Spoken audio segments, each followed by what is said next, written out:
You just realized your business needed to hire someone yesterday. How can you find amazing candidates fast? Easy. Just use Indeed.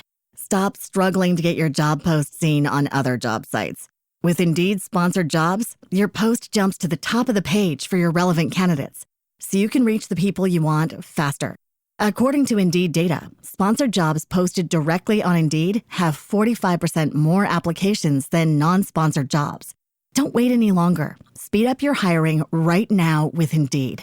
And listeners of this show will get a $75 sponsored job credit to get your jobs more visibility at Indeed.com/kidsandfamily. Just go to Indeed.com/kidsandfamily right now and support our show by saying you heard about Indeed on this podcast. Terms and conditions apply. Hiring? Indeed is all you need. Astonishing Legends Network.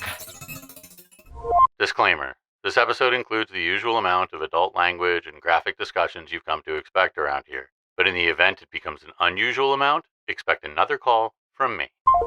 Hey everybody, welcome back to Scared All the Time. I'm Chris Cullari. And I'm Ed Voccola. And this week, oh boy, this week you guys are getting a very special episode from the archives of Scared All the Time, because if you've been following along online at all, you will know that it has been one of the most difficult between Ed having jury duty and then my wife and I both got the flu. And then my flu fever broke about 12 hours before I got an evacuation notice that I had to leave my home because Los Angeles was on fire. Yep. And so I fled to Ed's.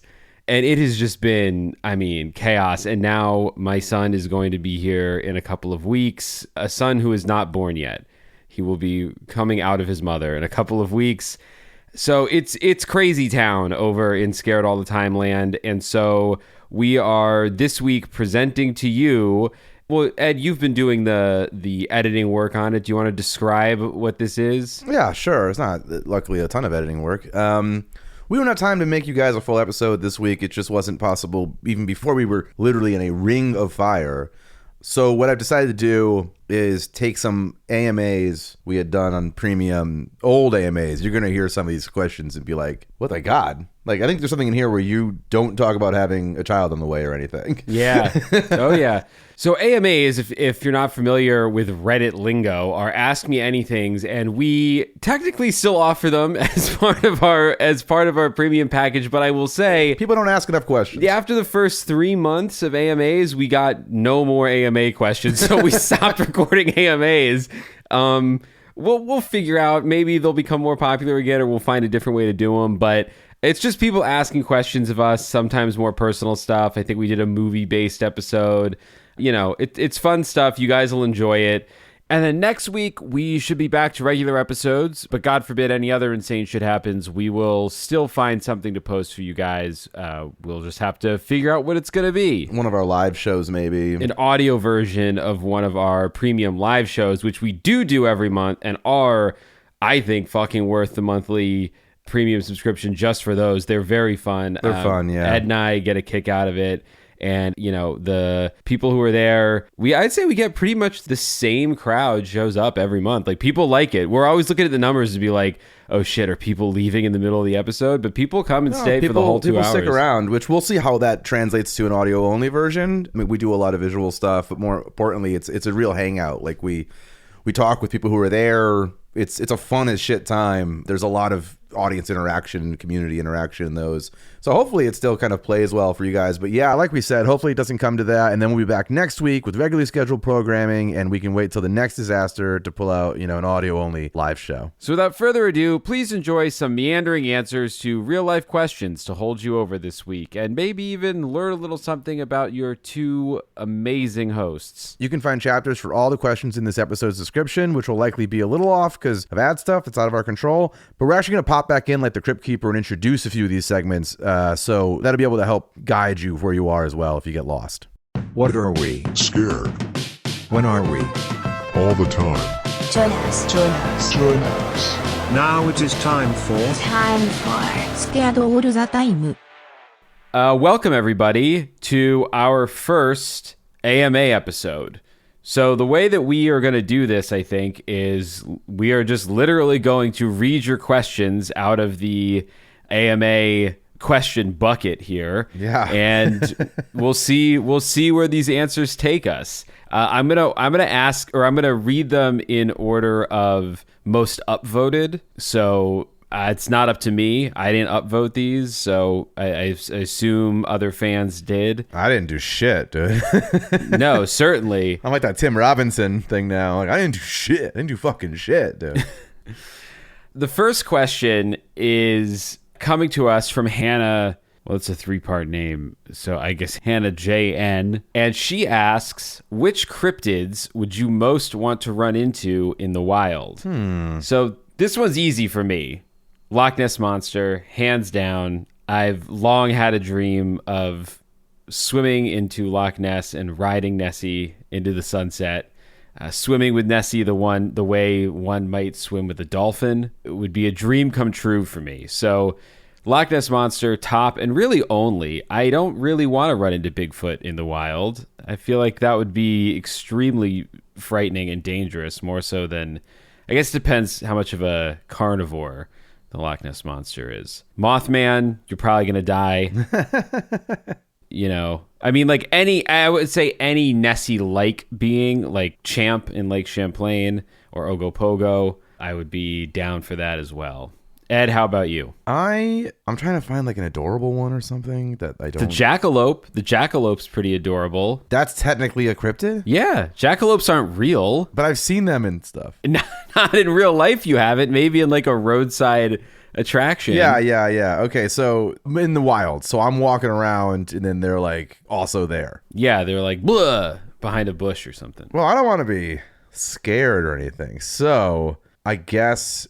yeah, something tiny and adorable like a jackalope. Okay, I think just something where I can go, wait, what's that? What's that thing over there that I could probably best in a battle or keep as a pet? Not that I ever want to do that. I think a jackalope's a good answer for that then. Also, a jackalope seems very like mammalish versus like having like lizardy skin or scales or something that like you're dealing with some sort of big fish. So you're prioritizing the ability to pet a cryptid. I'm prioritizing my safety, I guess.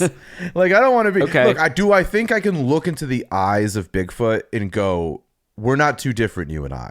Like I might be able to make a connection with a Bigfoot. Wow. Okay. And maybe we could tiptoe backwards away from each other and make believe none of this, that we didn't happen, and I'm never going to say where you live. Mm-hmm. That's fine, but I don't want to be put in that position. I'd rather just be like, hey, what's up, adorable little thing? Right. I'll see you later. Right. Here's a peanut or whatever I have in my pocket. Right. I wonder if there's any like squirrel cryptids. There's got to be. Oh, yeah, shit. I don't know any off the top of my head. Yeah, probably. Hey, I think I saw a cryptid once that is not in the wild. I mentioned this in another episode, and maybe that episode's not out yet. But I was at a museum, and I think I sent you a picture of it. Like there was the Fiji mermaid. Mm-hmm. That's not real, right?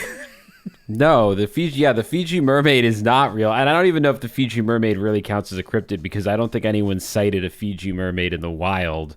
I think the Fiji mermaid is just a monkey upper half stitched onto a fish lower half. No, yeah, I think it's like a P.T. Barnum type. Yeah. It might have literally been P.T. Barnum who was like, look at this attraction.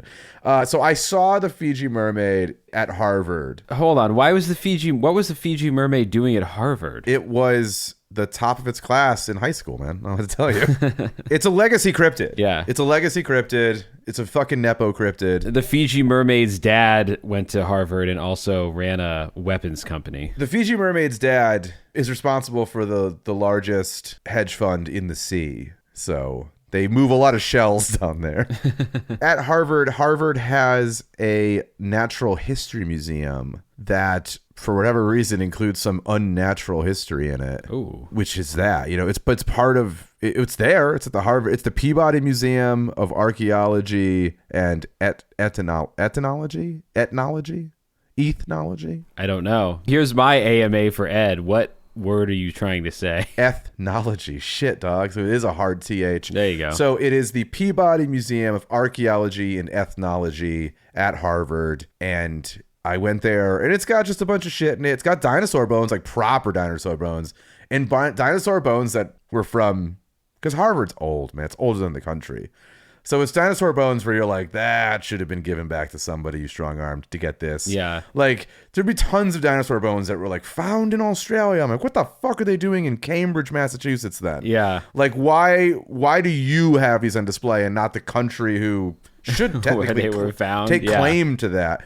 But yeah, I always love seeing like a real dinosaur bones, and they have some there. But they also have the Fiji mermaid, and I was like, ugh, gross. And I think I sent you a picture, and then you were like, oh, I love that. Yeah. I love that I think stuff. I vaguely remember that. So that's it. So those are my two. I mean, well, I guess actually, I think there's another. I don't have it in front of me, but I think we have another question about cryptids. So I'll save the Fiji mermaid. So I'm gonna go with, if I'm just gun to my head, I'm gonna go with jackalope. Something adorable and small and manageable. If I ran into it in the woods, that's kind of like, it sounds like they're asking us about running into it. So we're settling on what we came up with 5 whole minutes ago. Hannah, I hope this answers your question. If you have any follow-ups, please reach back out and ask. But those are our cryptids that we would most want to run into in the wild. The next question comes with 3 up. Oh, so cryptids, Hannah's question had 4 upvotes. The next question with 3 upvotes comes from Jennifer Raite, I think is how it's pronounced. Raite. How many US dollars would you require to face your current highest ranked non-fatal fear tier fear? Oh my God. Jennifer. Is that her name, Jennifer? Yes. I think, Yennefer. Not enough. I like that that's U.S. currency. I appreciate that. I would hate to find out it's pesos after I did it. But what is the current highest ranked non-fatal fear tier? Because eaten alive is pretty high, but that's fatal. As far as what's been released, it's hot piss and shit for me. Ah. So how much to get hot piss and shit dumped on me?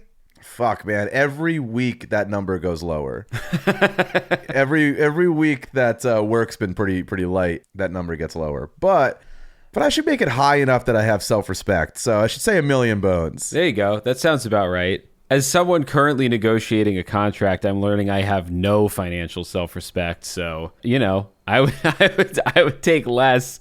But also, I don't know. I might have a bone to pick here. I don't know that hot piss and shit is I mean, that's the top of the fear tier, but it almost doesn't count because it's not something we've covered in an episode. You know what I mean? That's true. And there are people who just, for kink purposes or other purposes, are definitely having that done for much less. Yeah, but this question is about you facing your current highest ranked fear, so we don't have to include other people's fetishes. Yeah, for me, it's 1 million bones, but I also, it's interesting because you have to, let's say it's that piece of shit show Fear Factor or whatever. Yep. It's interesting. I would do none of the things on that show for any amount of money. Mm-hmm. And what I find most interesting is, yes, am I afraid of getting into a vat of bugs? Yeah, for sure. Totally.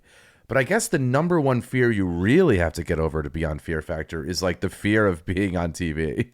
And I do not want to I don't want that level of exposure. I like that the podcast is audio only. Mm-hmm, mm-hmm. If it's a public thing, I'm even more afraid, I guess, is what I'm getting at. So I'm asking, to get my $1 million, does it have to be televised? In which case, I'm not doing it at all. No, television, you're the one bringing television into this. No, because we're trying to create, a real scenario here. How many US dollars would you require to face your current highest ranked non-fatal fear tier fear? So for me, the issue is that so many of the fear tier fears are potentially fatal. I was going to say airline disasters, but I pay for that. Yeah, you so do. No you one's already. giving me no one's giving me any money for that. Yeah, these days more than ever, it sounds like you're in a better chance of running into that out of pocket.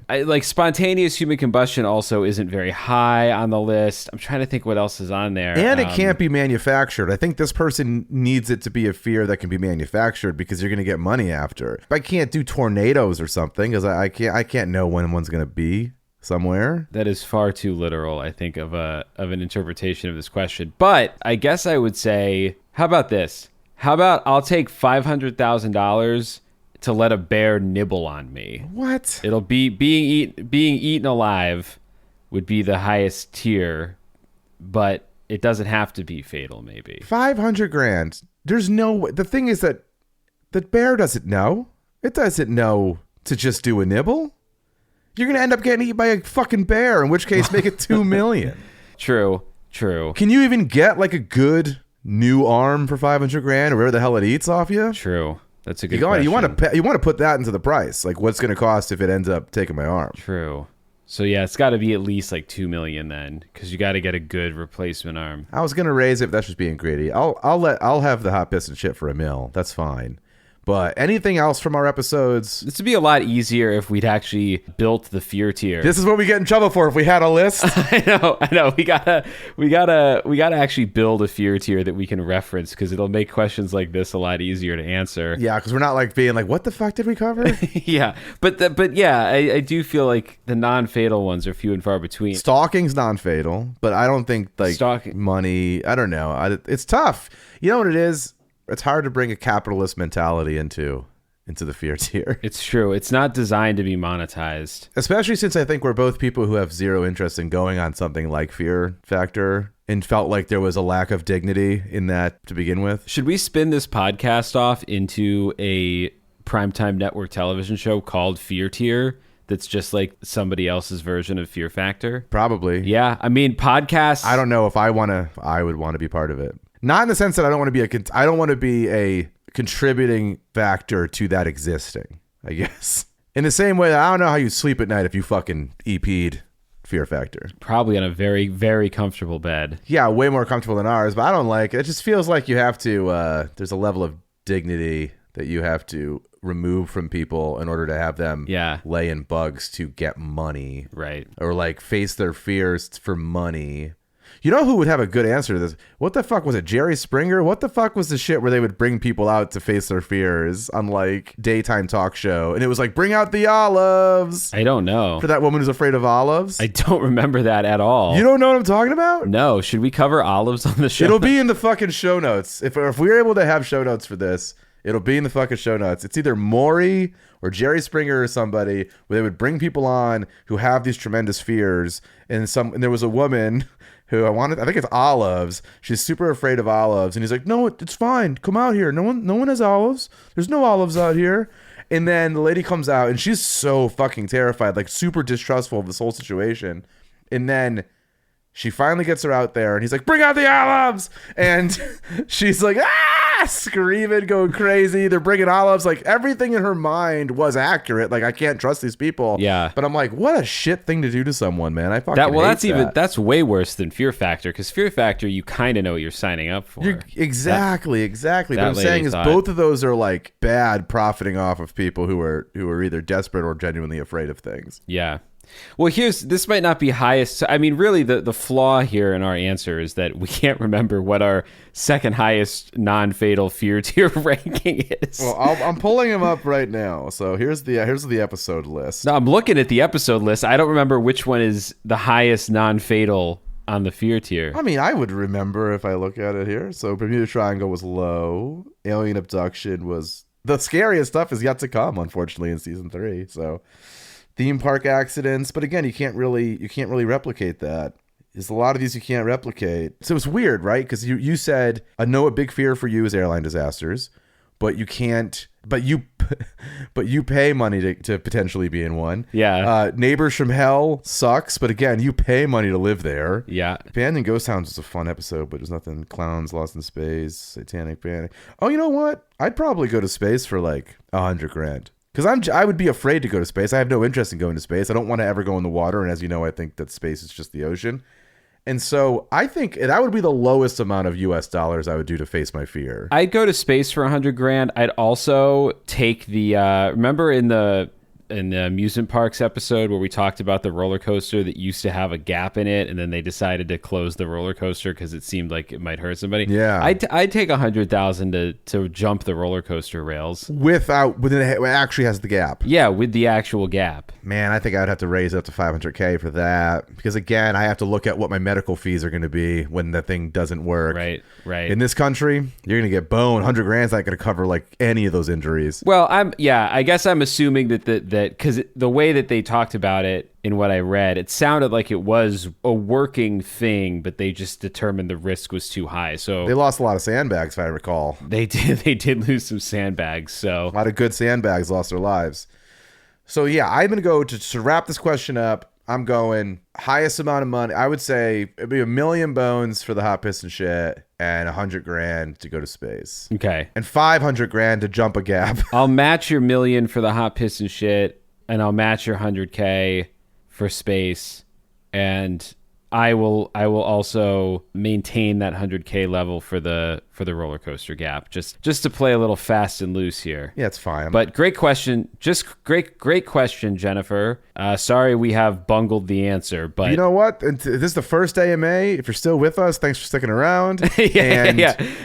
This is what it is. I mean, we're seeing these. We're kind of pulling these up for the first time here. Yeah. So you're getting a genuine answer. We didn't sit around being like, oh, what's the answer that makes us sound coolest? Yeah, no. Well, and now we're getting into the lower ranked questions. So, are either of you afraid of premature death? Asks Scott Philbrook. Oh my God. He asks, do you have daily thoughts about your mortality? Absolutely. The answer here is all day, every day. I mean, like, genuinely, I think one of the struggles I've had most in my life is a fixation on death. Not a desire to die all the time, sometimes, but most of the time just, you know, I spend a lot of time walking around thinking about all the different ways I can die. Not because I want to think about it, but just, I don't know, those thoughts are in my head. I think it's part of what attracted me to horror at a young age.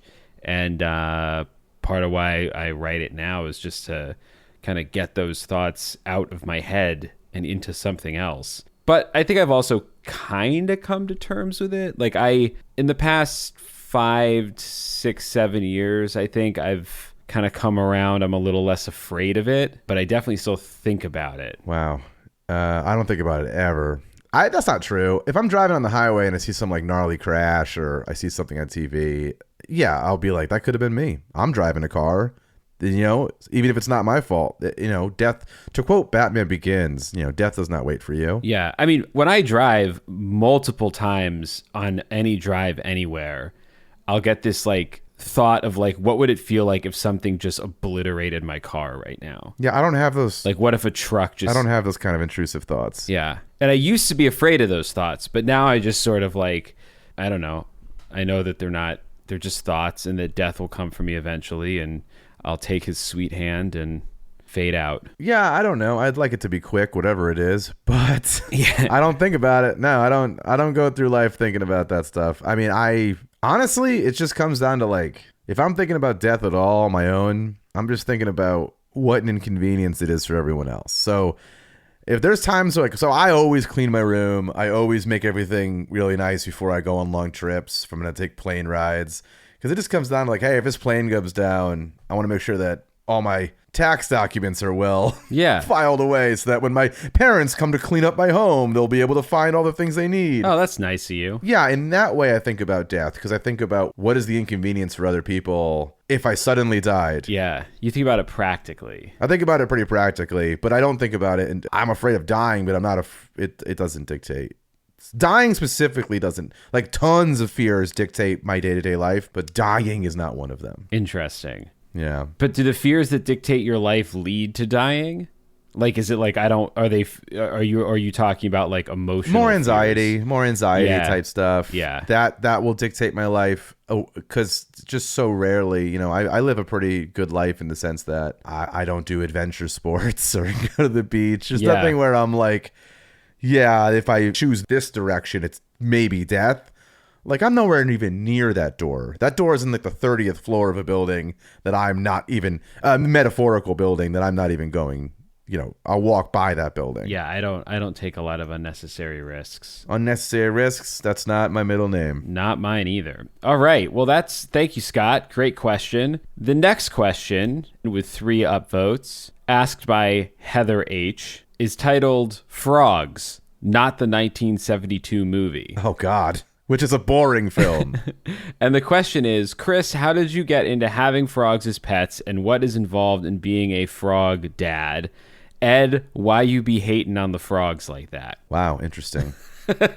Interesting. So, I mean, I could tell you Ed hates on the frogs because he edits this show, and when he can hear the frogs, it makes it very difficult to edit because they're baked under my voice on the audio track. So I have to leave in all your weird, like, gross noises that you make because there's no way to cut around it. Yeah. You guys, the more of us you get live, the more gross noises you're going to hear coming out of my mouth, my nose, everything.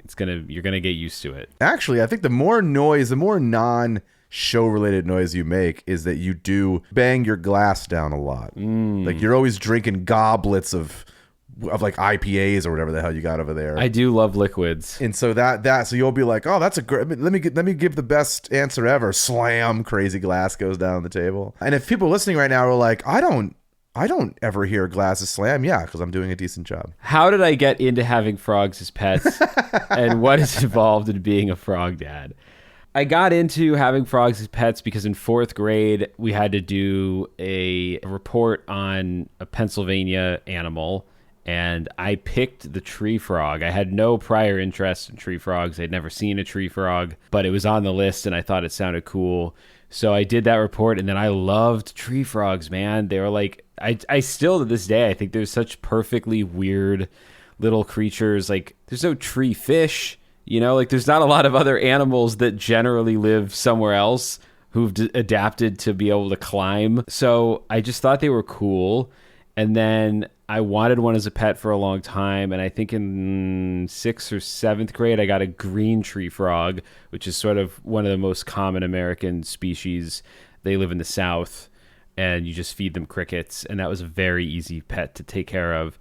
And then I got a red-eyed tree frog, probably a little bit closer to high school. And that was a beautiful frog. I feel bad because in hindsight, I probably didn't take the best care of it. Not because I didn't want to. I just don't think, looking back on it, I don't think I realized how involved taking care of a tropical frog properly is. But those frogs both lived for a number of years. And then I got a barking tree frog in like freshman year of high school, which does sound like a dog. They're very loud. And that one also lived for a while. It was easier to take care of than the red eye there, because the humidity requirements for a lot of North American frogs aren't as high as the humidity requirements for tropical frogs. And humidity is, in Pennsylvania in the winter, let's say, is kind of hard to keep it warm and humid in these tanks when you're just a kid. So, and now what's involved in being a frog dad? I have 2 tanks with the poison dart frogs. It's a humidity game. It's a temperature game. And in Los Angeles, the temperature takes care of itself. It rarely gets too hot or too cold. And humidity, I have automatic sprayers set up like you'd have at a grocery store so that they spray 2 or 3 times a day. And then I feed both frogs flightless fruit flies every 2-3 days. They get a big helping of fruit flies. And yeah, it's pretty simple. I highly recommend, if you have a moderate comfort level with paying attention to animals and feeding bugs, I think frogs are great pets. They're gorgeous little creatures. Chris answered my side of it. I just have to edit them. I don't like the noise. But I guess based on this AMA right now, I should be thankful, I guess, that you don't have bark frogs anymore. It would make it even worse. Barking tree frogs, yeah. My dad hated that fucking thing. One time when we were at my grandparents' and my dad had stayed home, the barking frog got out, quote unquote, and he couldn't find it. And then when we came home... So your dad killed it? Well, he did find it when we came home. Okay. It was like it had gotten out and was just like on my bookshelf behind some of the books. But I think he had thoughts of killing that frog because our neighbors thought we got a dog, and my parents had to explain, no, it's just this very loud frog. Although it didn't. God, so it's loud enough that like out through the walls? It was very loud. I will say it didn't call as much as the dart frogs do. Only when the postal worker's at the door? Yeah. That's when it naturally feels the urge to bark. But yeah, it was loud, but it was less consistent, and it didn't call as much as these dart frogs do. And thank God, because that would have been annoying. You just realized your business needed to hire someone yesterday. How can you find amazing candidates fast? Easy. Just use Indeed. Stop struggling to get your job post seen on other job sites. With Indeed sponsored jobs, your post jumps to the top of the page for your relevant candidates, so you can reach the people you want faster. According to Indeed data, sponsored jobs posted directly on Indeed have 45% more applications than non-sponsored jobs. Don't wait any longer. Speed up your hiring right now with Indeed. And listeners of this show will get a $75 sponsored job credit to get your jobs more visibility at Indeed.com/kidsandfamily. Just go to Indeed.com/kidsandfamily right now and support our show by saying you heard about Indeed on this podcast. Terms and conditions apply. Hiring? Indeed is all you need. Okay, next we've got a question from Charlotte C. If you could pick any supernatural, paranormal, or otherwise spoopy creature or entity to be real, what would you pick? Take into consideration, and this is, Ed, this makes it different from the first question about cryptids, because that was just what we'd want to run into in the wild, no context. This question is saying, take into consideration we as human beings would have to interact with your choice for better or worse. This wouldn't be a one-time event, but something we'd all have to live with. To which I also say, jackalopes seem fine. Who would hate that? That would be great. That would be great. But I kind of feel like jackalopes don't really count as supernatural, paranormal, or otherwise spoopy creature or entity. I think I have my answer if you're thinking. Go ahead. I'm thinking mermaids. I know I said Fiji mermaid earlier, and I might not, and I'm not talking Fiji mermaids. I'm talking about your traditional mermaids, mermen. Hot mermaids is what you're... Hot mermaids, hunkish mermen. Yep. We're talking, human body in the top. Bottom is, I guess, fish. I don't know. What is it? Serpent bottom? Fish bottom? All fish. Although, that would be cool to have a mervillain have like a sea snake bottom instead of a fish bottom. Well, any way you look at it, whatever their bottom is. Or a shark bottom. Shark bottom would be cool. Yeah. It's like street sharks, but the opposite. Mm-hmm. Whatever the bottom is, I guess their shit is just that weird long string that a fish's poop is. Probably, yeah. That's weird. That's weird. That's like a weird thing for them to... That's a hurdle. I'm going to say that's a hurdle. That and not being able to walk on land, those I would say are hurdles into the dating pool. But they're not asking... Charlotte's not asking about dating pool. She's just asking... No, I know, but they're here with us forever. Yes. So I like the idea that a mermaid or merman, a mer person, could, if they're here forever, and now we know about them, if they learn some languages we know, or we learn their language, that's great. Now we can interact with them. If we can start interacting with them, no different than like an AI girlfriend, there's going to immediately be like a dating app specifically it'll start just for as mer people. Like as soon as they get here, they're going to be slammed with capitalism. Yep. But then it'll quickly turn into like, I want to date a mer person.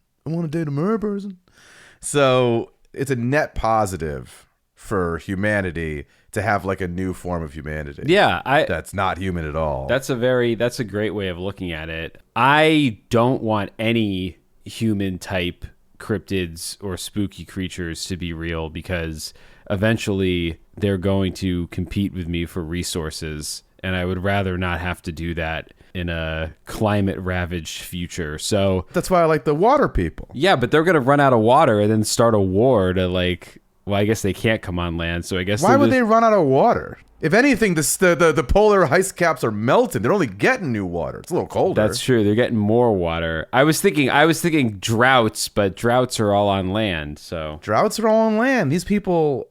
Here's the thing. They want to come up and hang out with us. They're like, what's up? I speak English now.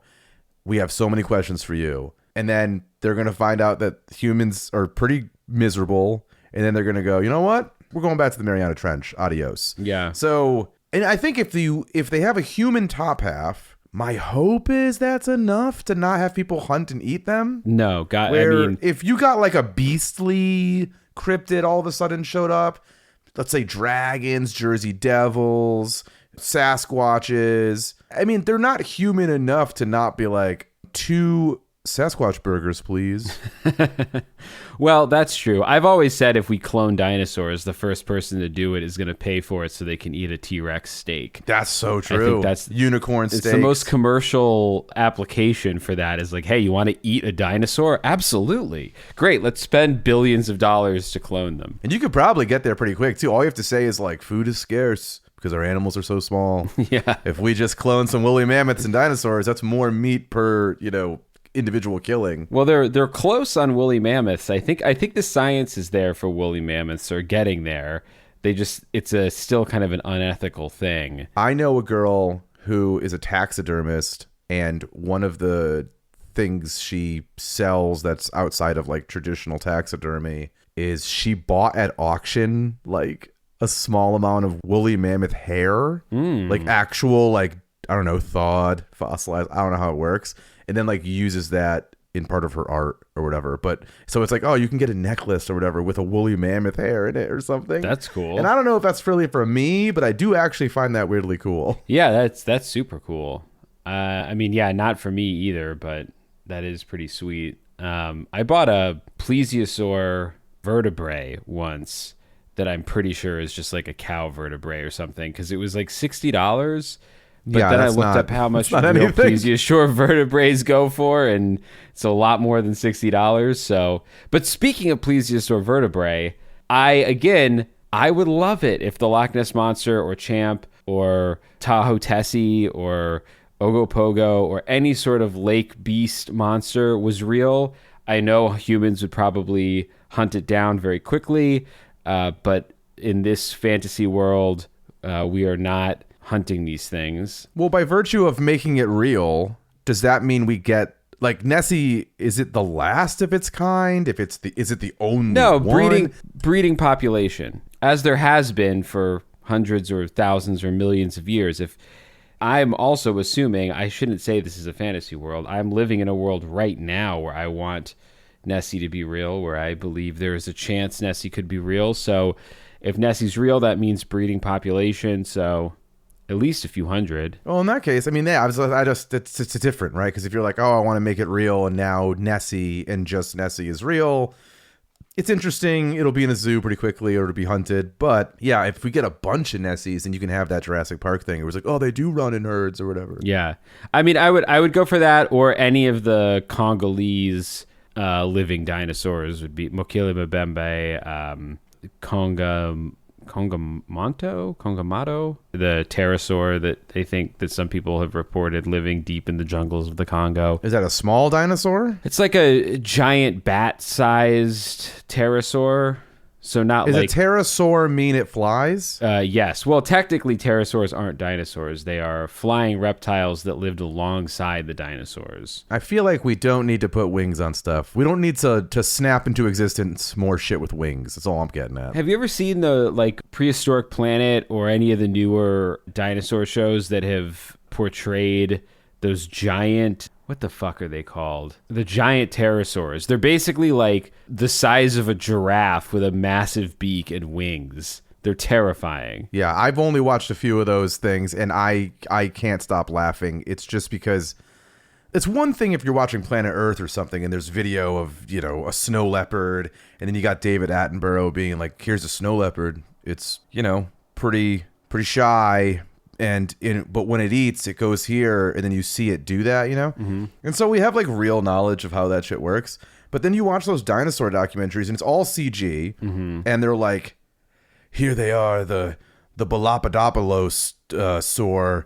It walks together with its young, and its young goes on its shoulder to drink from the water, but because they're not carnivores or whatever, they have to wait their turn. I'm like, where are you getting any of this from? Well, like, where are you getting fucking anything about what they did and didn't do, that it's on its shoulder? Like, get the fuck out of here with that. I mean, a lot a lot of it is theoretical, but it's based in, a lot of it is based in kind of physiology of the way that as far as we can tell, the way that these skeletons fit together, and that tells us a lot about the way that they had to have moved. And then the way that they died tells us about if they traveled in herds, or if they traveled alone, or if they died near the nest, and all that kind of stuff. And it is all extrapolation from the fossil record, but the fossil record is wildly incomplete. I think it's something like, I'm not going to say a number because I'll be wrong, but it's some tiny percentage of all, dinosaurs ever were fossilized. So there's entire genus and families of dinosaurs that we'll never even know existed because none of them were fossilized. Well, I think the documentary should have to legally say, like, every piece of narration should be like, I think maybe. We think. And then continue the rest of the sentence. Sure. That's, yeah. I don't know. That's assumed, I feel like. It should be. Yeah, sure. But, I'm a bit of an idiot, and I feel like people are probably even dumber than me. So we should have it ready for us. Fair. I think maybe pterodactyls twice a month kind of kissed each other with their beaks. And it's like, where the fuck did you get this from? It could be as granular as that. Right. But I think if you just if you start that sentence with, I think maybe, I'm cool with it. But he was like, they really were so matter-of-factly, like, they're like, Tuesday night, it was the beak kissing hour. Well, per usual. Charlotte, that is our question back to you. Do you need dinosaur documentaries to constantly remind you that they are theoretical? Let us know in the comments.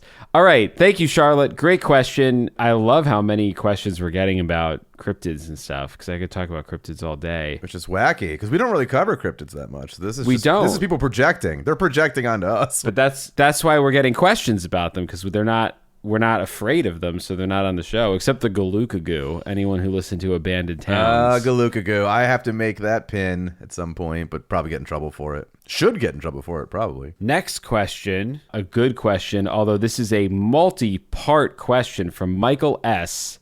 I have a question about psychopaths. Fair. We all have questions about psychopaths. Would you two split psychopaths in equal measure? ?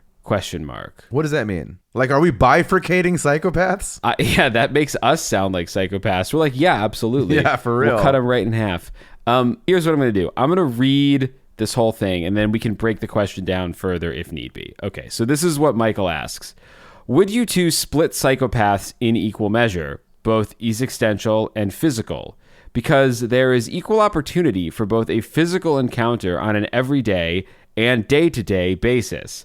As in, every new day, there is the very real possibility of encountering, knowingly or unknowingly enraging, or to put another way, sparking, a psychopath's attention. And existentially, because it has neither been proven nor disproven that psychopathy?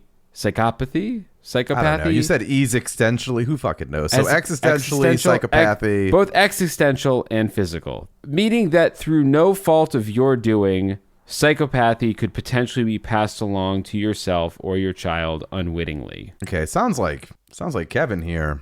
Is this Kevin? Who's this guy's name? Michael.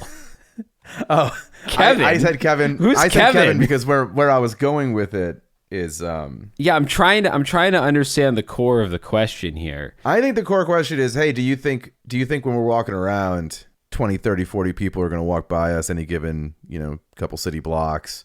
How many of those do you think are psychopaths? Do you know how close you are at any given time to, I guess, upsetting a psychopath and then being victim to their psychopathy? If that's the case, then yeah, I absolutely think there are sociopaths for sure in my fucking family. Right. So if we just extrapolate from there to now being very comfortable with harming people and making them a psychopath. Yeah. I probably have those in my family too. I definitely have met psychopaths or people that I would believe were like low level psychopaths. Yeah. I mean, you fucking had that kid who shot that squirrel. That's psychopath behavior. Yeah, that kid was a lunatic. But I guess I still don't really know how to answer the question other than I definitely think we walk among them. Yeah, I mean, I think broadly this question is asking, like, we don't know exactly what causes dangerous psychopathic behavior. I got punched in my driveway by that guy, remember? Yeah. I flipped that guy the bird, but the guy was super warranted, tossing the bird, and he slammed in his car's brakes and then fought me in my driveway. Yeah. While his girlfriend, who I do not envy her position in this life, was like, please stop. Why are you being crazy? I mean, in terms of like dangerous psychopaths or the danger of passing a psychopathology onto your children unwittingly. Well, that's why I mentioned Kevin. What's that movie? We need to talk about Kevin. Which I think, so I don't know. It's difficult because if you want to have kids, you want to answer that question is like, it's not nature or it's not nurture. I don't know. It's tough. Like, because if it's like twins, where like every other generation you make more psychopaths, that's kind of a bummer. Well, wait, what do you mean it's like twins you make more psychopaths? Like, you know, every like a twins skip a generation or whatever. Oh, I didn't know that. Where, you know, yeah, like my cousin's mom is a twin and she has children. None of those children are twins. But I think now all of their kids, if they now have children, are very good shot one of them is going to be a twin. Because I think it skips a generation, the twin gene or whatever. Interesting. I see. If I had a kid and I was like, hey, just so you know, I'm a twin, and there's a very good chance that your kids, you know, they might be twins. That's fine. But if you're like, hey, I'm a psychopath, and there's a very good chance that your kids are going to be psychopaths, so keep an eye out for weird psychopath behavior, which you probably can't do anything about, because I'm not sure we have any way to curb that. Like, is there a way to give psychopaths any form of emotions or... No, but I do think there's something to be said for the fact that, like, you know, there are psychopaths in all walks of life, and I don't think having traits of a sociopath or a psychopath doesn't necessarily mean that you're going to be a bad person. I think you have to, you know, as a parent, if you're concerned that your child is a psychopath, and I should say as a disclaimer, neither of us have any training in any of this, so don't take any of this as like real advice. Yeah, we don't even have kids. No, but I think it's like, because we don't want to make more fucking psychopaths. You want to keep an eye out for those sorts of behaviors. But I think, you know, just because you don't necessarily feel the kinds of emotions that other people do, or you don't feel any emotions, doesn't mean that you can't still be a productive, good member of society with a moral code. And not every psychopath is Michael Myers or Dexter or, like, you know, looking to kill people. They just don't observe humanity and others the way that we do. And so that can be, I think you could teach behaviors to somebody with those tendencies, and hopefully they won't succumb to those tendencies, and they will always try to respect and honor human beings and other living creatures.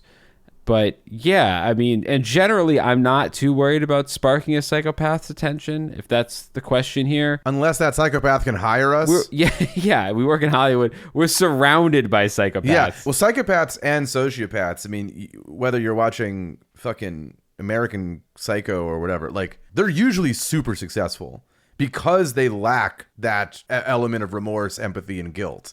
Yeah, right? When everything's a game, it's easy to try to, well, not easy, but it's easier to try to stack money and make choices that'll make you money, even if that means, you know, I don't know, theoretically denying a screenwriter healthcare. Theoretically, yeah. But no, yeah, so I think we should reread the question one more time to see if we completely fucked us up. Let's reread the question one more time, see if we've covered all the bases here. Or any. I have a question about psychopaths from Michael S. Would you two split psychopaths in equal measure, both existential and physical? Because there is equal opportunity for both a physical encounter on an everyday and day-to-day basis, as in every new day, there is the very real possibility of encountering, knowingly or unknowingly enraging, or to put another way, sparking a psychopath's attention? Question mark. All right, we should stop there because we haven't split it, existential versus physical. I think existential, I don't care. How does that affect my life? Mm-hmm. And then physical, it would affect my life. But if I enrage a psychopath, that's their fucking problem. They need to fucking calm down. Well, they need to get their life together. Yes, unless they punch you in the jaw. Here's the thing. If I'm in a fight with a psychopath, or I'm in a fight with an empath, we're still fucking fighting. Yeah. Right? Like, it's not, at the end of the day, it's about whether or not, like, a non-psychopath might let someone live at the end of that, and a psychopath might just kill someone and not feel anything towards it. Like, oh, I should have stopped hitting them with a bat or something. Right. Where, you know, the whole, like the Simpsons, like, stop it, he's already dead. Like, the horse. So I guess we're saying we generally are living lives where we're not provoking anyone to fight, whether they be psychopathic or not. Yes, but part of the question was, I guess, is that a what if they're asking? Like, what if you did or whatever? Yeah. Well, what if we did? Then we're fighting. It's a fight. This is what's going to happen. it's fight or flight, and we're going to be just as kind of insane with trying to protect your own self. And I don't think at any point until the fight's done where you're like, hey, do you think that was a psychopath? Mm-hmm. Like, I don't know how you even know if you've like enraged a psychopath or just a person who's got road rage. Well, look into their cold black eyes and see if there's anything back there. You know I'm an eyeball man. Yeah. I've been an eyeball man since day one. Like I make a lot of judgments in my life based on people's eyes. Mm-hmm. And I have had people come to me in the past who were like, hey, I'm going on a second date with this guy. He was kind of weird. Could you give it an eyeball look? It's harder to do over the photos, but I still try. Yeah. Because I think that it really is the window to the soul. Like I really do believe that. Like even as a young person, I've been like, I don't like those eyes, and have been confirmed with my suspicions sometimes as quickly as 10 minutes later where I'm like, oh, yep, guess that right. I remember that very specifically as a young person at like a ski place where I was like, that guy is no good. And then he immediately hurt a bunch of kids. What?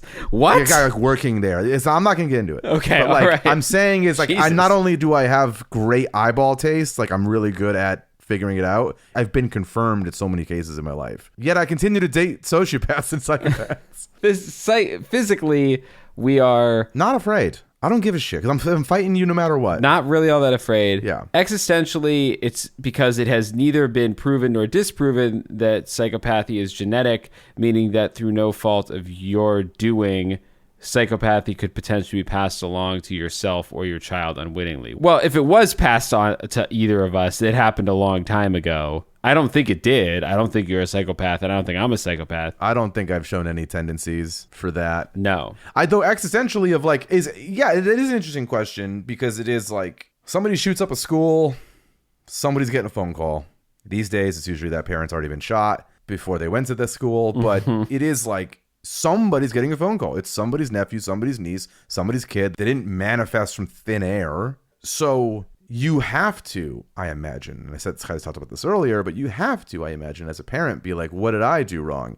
And honestly, I take back what I said earlier. I think I do want there to be a psychopath gene because the alternative is it's something I did, right? Mm-hmm. It's like, oh, if it's fully nurture, well, then that's a bigger existential crisis than I gave them the psycho gene. Well, but I think it's both. I mean, to me, I've always thought of it almost like addiction, where it's like, I think you're born with the predisposition to be an addict, but what you are addicted to is going to depend on what you are exposed to. Interesting. And I feel like it's kind of similar with psychopaths, where like you can be born a psychopath, whether or not you're a dangerous psychopath is going to depend on how you're raised, you know? And maybe if you're a good psychopath, I don't mean good as in like good witch, bad witch.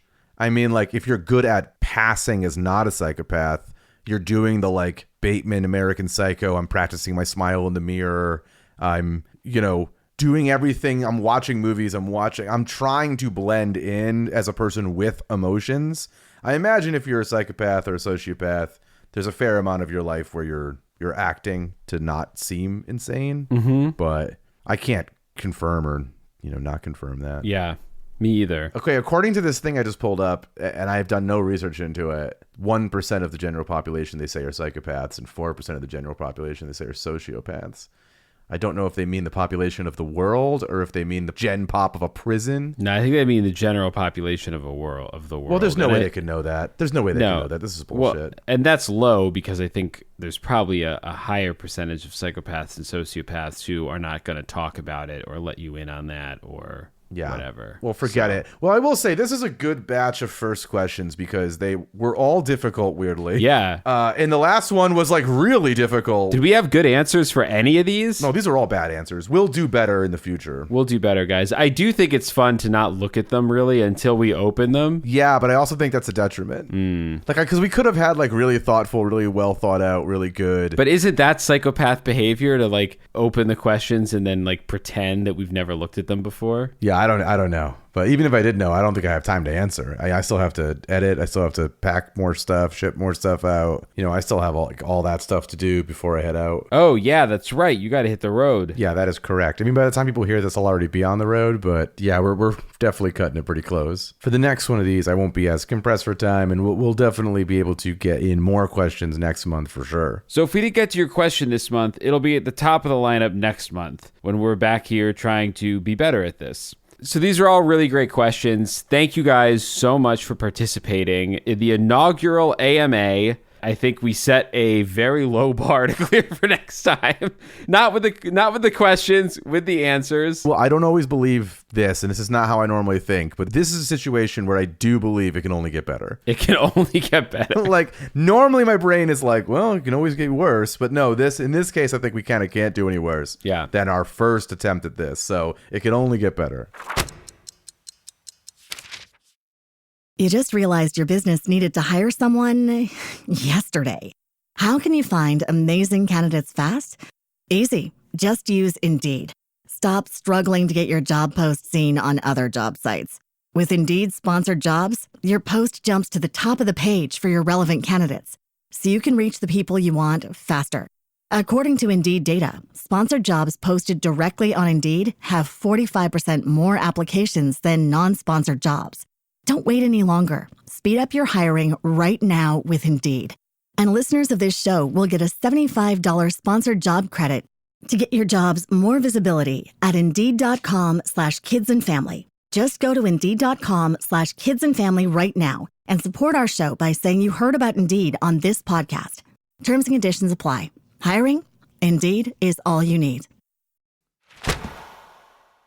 All right, cool. So hopefully you guys are enjoying the AMA extravaganza, AMA-Palooza.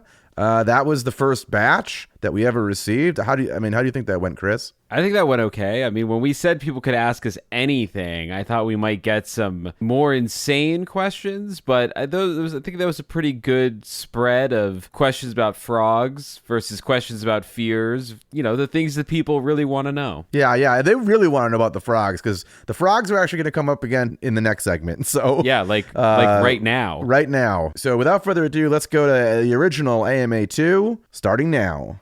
What are we? Scared. When are we? All the time. Join us.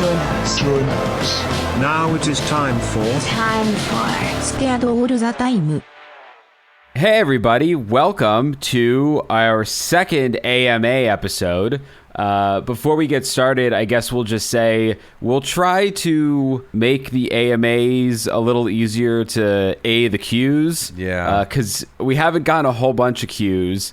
Now, maybe there's just not that much to ask us. I don't know. But you guys you delivered a lot of questions last month. So we're going to do some rollover questions that we didn't address last month, this month. And then we'll try to make the link to ask the questions a little bit easier to access. Yeah, we're still learning this new system. I don't know. It's a whole thing. Thank you everyone for sticking with us while we figure it all out. But yeah, we're around. So you can, there's different ways you can yell at us if you don't love it. Yeah, and we'll dive in here on the questions that actually came through Supercast, and then we have an email question from Carly Cannon that got emailed previously, but because it didn't go through Supercast, we didn't answer it, but we'll answer it this time. Whole thing. But we'll start with this. I feel like we kind of covered this already. All right. But Jeanette wants to know, Ed, what's behind your disdain for the frogs? Oh, I think we kind of covered this thousands of times now. You should know this, Jeanette. No, it's just that I have to edit the show, and when they're squawking and squirping, whatever they're called, ribbiting, I don't know.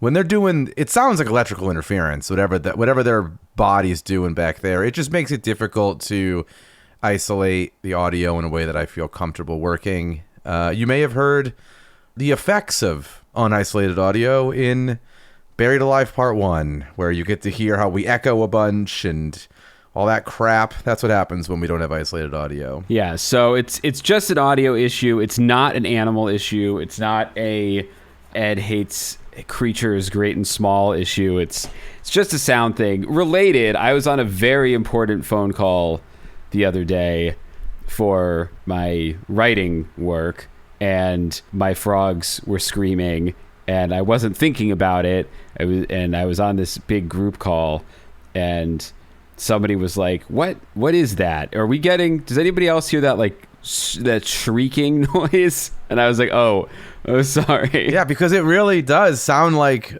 electrical interference. It doesn't sound like, again, you think frogs, you're like ribbit, ribbit, ribbit, ribbit. Nope. Or like the Budweiser frogs. You don't get that. It's like a crazy noise that sounds like if you're driving a car, it sounds like your wheels are about to fall off.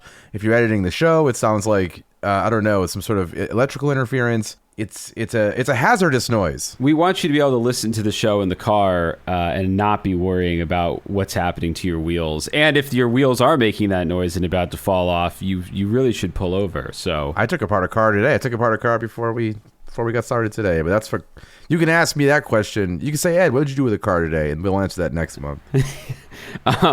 Jeanette has a second question here. Oh my God, this one better not have been answered already, Jeanette. It was not. It was Okay, not. It was okay. not. So this question is, are either of you afraid of heights? Yes. I'm terrified of heights and can't stand near an edge that doesn't have a solid railing that is at least waist high. But I still am willing to scare the shit out of myself by going on roller coasters or things like jumping off of the stratosphere in Vegas. Oh. I can't really square these things, but I know fear of heights is a pretty common one. Okay, I thought her question had ended with heights. I didn't know there was more, which is why I interrupted. But yes, I have a fear of heights. I don't even like being on ladders. I hate it. My dad's got a crazy fear of heights. It's vertigo runs in my family too, so it's just a lot going on where I don't want to be up in the air. Ed, you're going to have to get over your fear of heights before this podcast takes you to the top of the goddamn world. I don't think that's... Because we're going to be up in the clouds, brother. I guess it's not a fear of heights. It's more of like a fear of falling, maybe. But yeah. I just don't like being up there. I'm not great with heights. I think, I don't know.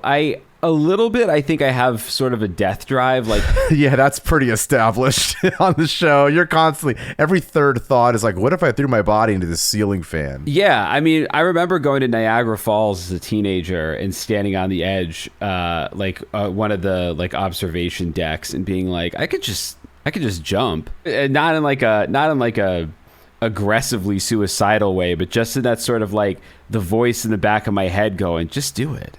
Just fucking do it. Just find out. Just do it. You got to stop listening to that voice, dude. I've never listened to it, but I feel like heights, like if I've never been to the Grand Canyon, but I think I would have. I love it. How the fuck do you love the Grand Canyon if you're afraid of heights? The whole thing is heights. I brought my dad to the Grand Canyon this year, and I have already been. It's one of my favorite And I pushed him places. right off the edge. Well, no, he wouldn't like go to it. Like there's a picture. Like he wouldn't even like go from where it's safe in like the parking area where you can't even see the canyon to go through. So I was like, let's get a picture together in front of the canyon, which pictures don't do justice to this thing. It's the best. Right. It's so crazy. Like it's a hole, but it's my favorite.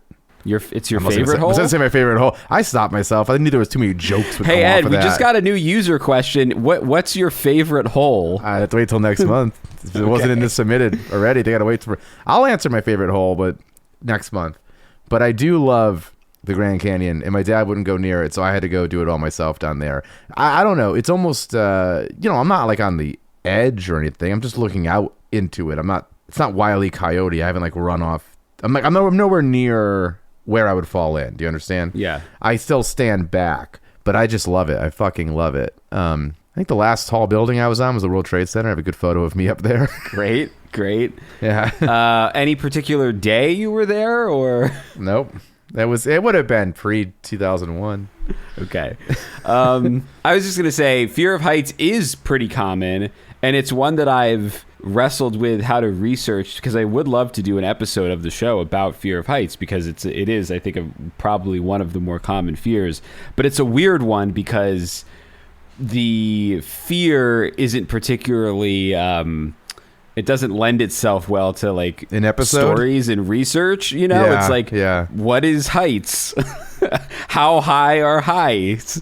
But I will say that like heights is interesting because, my dad who hates heights, but when I was a kid, I'd go to all these job sites with him and he'd be like, and he did, skyscraper work and stuff in the 70s in New York as well.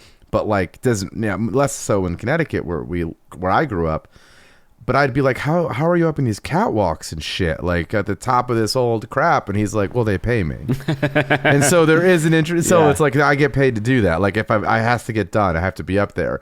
And so there is a way, I guess, to turn off certain fears when it comes to just being like, oh, my family's livelihood depends on me going up in this crane or me being on this catwalk. Yeah. So- Well, actually, that's a way into an interesting Fear of Heights episode of like, stories about like window washers and like people who have to go face what for some people would be a paralyzing fear to go do their job. I mean, you make really good money being a crane operator on like big construction sites, but you're up there all day, you're pissing in jugs and stuff. Right. But because you're not like coming down. Right. But you make good ass money up there. That's not a lot of people want to be up there, and a lot of people want to do it. Right. And then there's obviously pictures of like guys eating fucking sandwiches on a beam, Right. building the Empire State Building and shit. So yeah, I don't know, I guess, but there has to be some people like I've got friends who are not allergic to poison ivy, and it's like, what a fucking superpower that is. Yeah. So they don't give a shit about poison ivy. They can run through it. It means nothing to them. So I imagine if you just don't have a fear of heights at all, if you're like hanging out on the fucking side of a building and whatever, it must be interesting to just not feel anything for that, in the way that like you could run through poison ivy if you're not allergic to it. Yeah. Like if you look at fear as allergies, if you're not allergic to heights, it's got to be cool. Well, yeah, the guy, what's his name? The free solo guy. He probably doesn't have. He's got fear of nothing. That guy's he's got a fear of living a long time. yeah.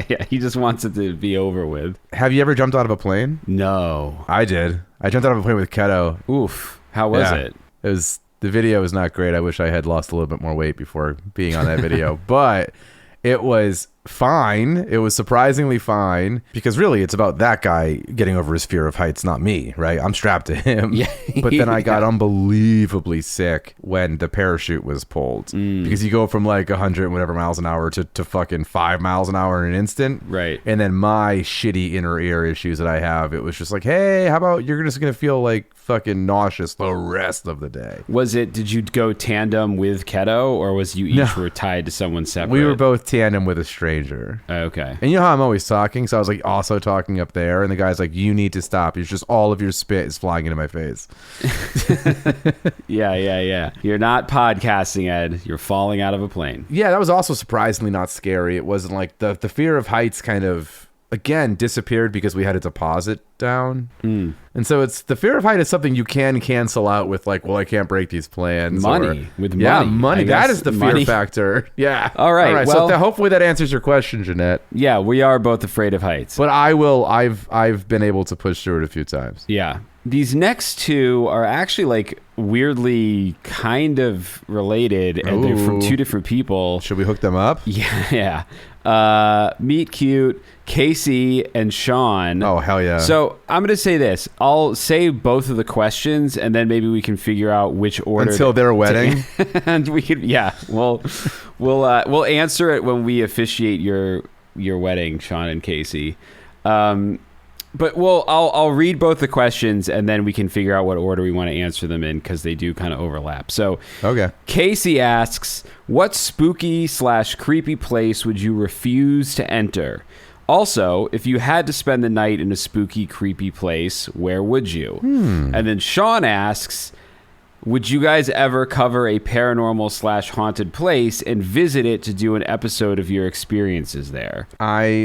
Interesting. Both are interesting questions. One is just about like doing an episode somewhere, and the other one's like sleeping over, like a... Yeah, well, one is about like where we would do... The question is called Sallie House type episode. Oh, yeah, dude. That episode's scary. That episode's legit scary. So the one question is about like where would we do our Sallie House episode, and the other one is just saying where would you refuse to enter, but if you had to spend the night in a spooky, creepy place, where would it be? Wow. So the reason I think they're related is because the answer to where would we spend the night is also probably the answer to the where would we do a haunted place episode. Okay, This is interesting because I actually have like kind of an interesting answer. Good, because I don't. Which is I don't know. Yeah, I don't know exactly the places, but I went to a wedding that was at the Stanley Hotel in Estes Park, Colorado, or at just Estes, Colorado. I don't remember exactly.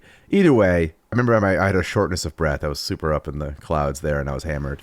But I remember when I was getting my hotel, it was like you can stay in the Stanley Hotel or you can stay in a new building that's on the property that was built like 20 years ago or even new, who fucking knows.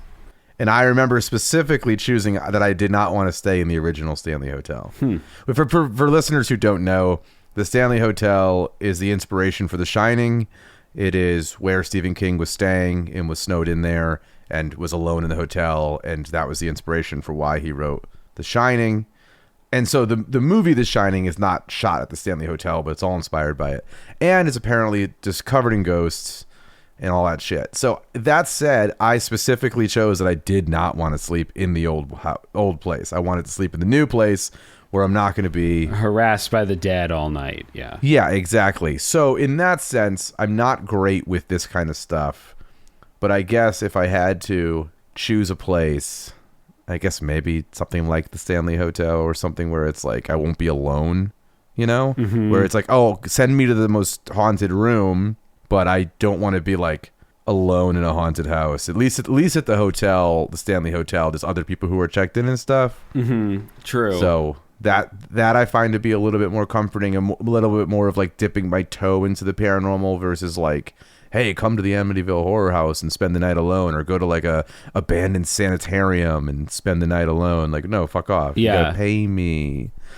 I'm not doing that for free. There it is again. That money. Yeah, that money will make me do it. I this is sort of related. So the book The Shining is based on the Stanley Hotel. The look of The Shining in the Stanley Kubrick film. In the film is based on a hotel called the Ahwahnee in Yosemite National Park, and I went there last year, and it is shocking how exacting some of the designs are. Like the red elevators that the blood comes out of in The Shining are just straight photocopy of what's in the Ahwahnee. Yeah, because they shot The Shining in like England, right? At like Pinewood Studios or something. Yeah, they built it. Yeah. Yeah. So it's a mix of different places. If you're ever in Yosemite, do definitely. I don't think the Ahwahnee is haunted, but it's very cool. Like to see straight up The Shining in real life. You feel like you kind of walked on set at certain places. And I went to go look for what's the room number? 237 or something like that. Yeah, whatever the room number is. I'm blanking on it right now, but you know, I went upstairs to try to find it, and of course they do not have a room number there because they know that everyone would try and stay in. Everyone would try to stay in it or steal the number off the door. Or 237. Yeah, it's room 237. 237's in the movie. I think it's 217 in the book. 237 in the movie. But yeah, they don't have that. And it was pretty obvious. My wife and I were there, and it was pretty obvious we were there because of the movie. And I feel like we were getting dirty looks because it's a very fancy hotel. I just looked it up to see if I was pronouncing it right, and the prices for the summer are sitting around $800 a night. Wow. Well, the summer is when people go to national parks and stuff too, because it's like kids are off from school and everything. Yeah. I mean, I'm scared of those prices. Yeah. Ask me about the prices I get scared about next month. But okay, so let's see. Okay, a spooky, creepy place I would refuse to enter. I mean, I've gone in a bunch of spooky places. When I ghost hunted in high school, I found myself in some places I probably should not have been in, including one house that my friends and I forced the door open because we read online that it was this like haunted farmhouse.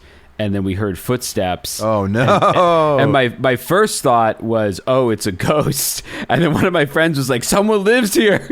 And I looked around and like it definitely, we had just broken into somewould house. Oh, my God. So we took off running. So that was that's a way to say there's not many places I would refuse to enter. I'm trying to think. Maybe like the Paris catacombs at night. Like if someone was like sneak in, I would not love that just because being underground. I more than creepy or spooky, a cave. I'm definitely not a spelunker. Sure. I don't want to be underground in a very tight hole. And you get lost as it's like a series of underground tunnels, and it must be so easy to like get turned around, you know? Yeah. So I would not go into like a haunted cave. The catacombs would be tough. Yeah, I turned down all of those. I mean, like as a kid, we actually have a recording of this that we never released. when we interviewed a friend of mine from Connecticut. And like, you know, there was a Fairfield Hills, which is an abandoned sanitarium in Connecticut, where they actually shot the movie Sleepers. Oh, yeah. That is something where like, it was almost a rite of passage to break into that when you were like in high school. And I just was like, fucking no, thank you. I have no interest in that. It's awful. And so I get real skeeved about that type of shit. I do not care to do anything too spooky. That same guy that we're talking about that we have a recording of, I also went, you know, ghost hunting with him at like cemeteries and stuff, and I didn't care for really any of it. Yeah, I have one really great. Well, Ed is familiar with The House on Waltonville Road, which is a short film that I made in college. I have great pictures of us making that. Yeah, but I got I have video of that scary basement situation. Wait, which scary basement? Me and Pat or somebody, some friend of ours, was like getting equipment out of the basement. So the Wattonville Roadhouse had like Bilko doors outside. Like you'd enter the basement outside through Bilko doors. Yeah. And I was coming up, and there at the bottom of the Bilko doors was a normal like just door you would open at the bottom of the steps. That door slammed shut behind me when I was carrying equipment out. It like hit me in my butt. Oh. And I ran out all freaked out, and I was like, who the fuck did that, you assholes? And then they were like, no one's down there. Like, no, it's just everyone's up here. Oh, wow. And I have video of that, basically that incident. I have it somewhere on like, God, it would have been like a cyber shot or something camera, like a 0.4 megapixel digital camera. But there's somewhere exists at least audio or some video of me getting scared to death by the fact that a door that has no wind, no nothing, slammed shut on my ass. Well, somewhere video also exists of the trip that my friends took in high school to the actual house on Waltonville Road, where I'll tell that story on the podcast for everyone to hear sometime. Well, before we get too far into that story, we should say that the house where we shot your short film was like, it did burn down and everything. Like, it wasn't just a pretty nice house. Like, yeah, no, the one where I got my ghostly thing happened, it was like I don't know if anyone died, but it definitely burned down after we shot. Well, no, there, I mean, before? like when we shot there, it was all burned, and it was like it had been a victim of fire. Yes, yeah. Well, it was our friend's like grandmother's old house or something. It was Kyle Morrison's family had it somehow. It was a spooky house. But we're way off the down question now. Sorry, way off the path here. This is what people come to Premium for. Yeah, just verbal diarrhea. So spooky, creepy places. Yeah, there's not a lot of places I would refuse to enter.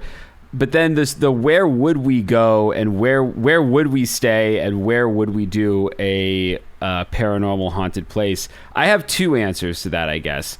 The one that I would really like love to do an episode from would be either the Amityville house, which I know there's a lot of controversy as to whether or not any of the Amityville stories are even real, but I love it.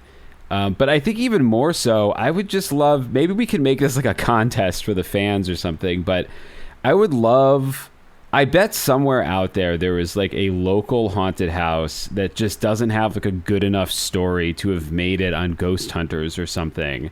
And I'd kind of love to do a night in a very haunted house that I have no preconceptions of what is haunting it or why it might be haunted. Just it's a haunted house, you know? I know there's not a lot of people who get the AMA yet, but if any of you guys know of any places, let us know in your local area or something. Because there's Lindley House in Bridgeport, Connecticut, and a couple places that, you know, the Warrens did them, but they're not fucking movies yet. You know what I mean? Yeah, yeah. Well, because I feel like the famous ones, or even ones that have been you know, subject to previous investigations or whatever, like it's like, oh, it used to be a brothel, or, you know, and then like, you know, the widow lived here forever until she threw herself out of a window, and it gives you preconceived ideas of what's happening there or why it might be haunted, whereas just like some guy's house that seems to be haunted is kind of more interesting because you can just experience the phenomena as it happens instead of being like, oh, that must be the spirit of the little girl. Yeah, that's true. It's hard to find those types of places, I guess, but it is. It is. But yes, the answer is yes. We absolutely would do a haunted place episode. I think it's I'm 100% in. Yeah, because again, no different than money. It's like if just all it really takes for me to do something I'm not that comfortable with is just the expectation that people think I'm going to be there, because I usually follow through on everything I agree to. So like it would just be like, oh, Ed doesn't love heights, and it's like hard cut to you and me on the whatever those like, you know, Instagram videos of like you can eat a meal on like on the bottom of a plane outside. Like, yeah, like I'll do almost anything if I agree to like, all right, I guess we're all doing this. That's fine. Yeah. So yeah, let's do it. Let's make it a plan. I know some of these West Virginia paranormal people follow our show and they're always posting stuff.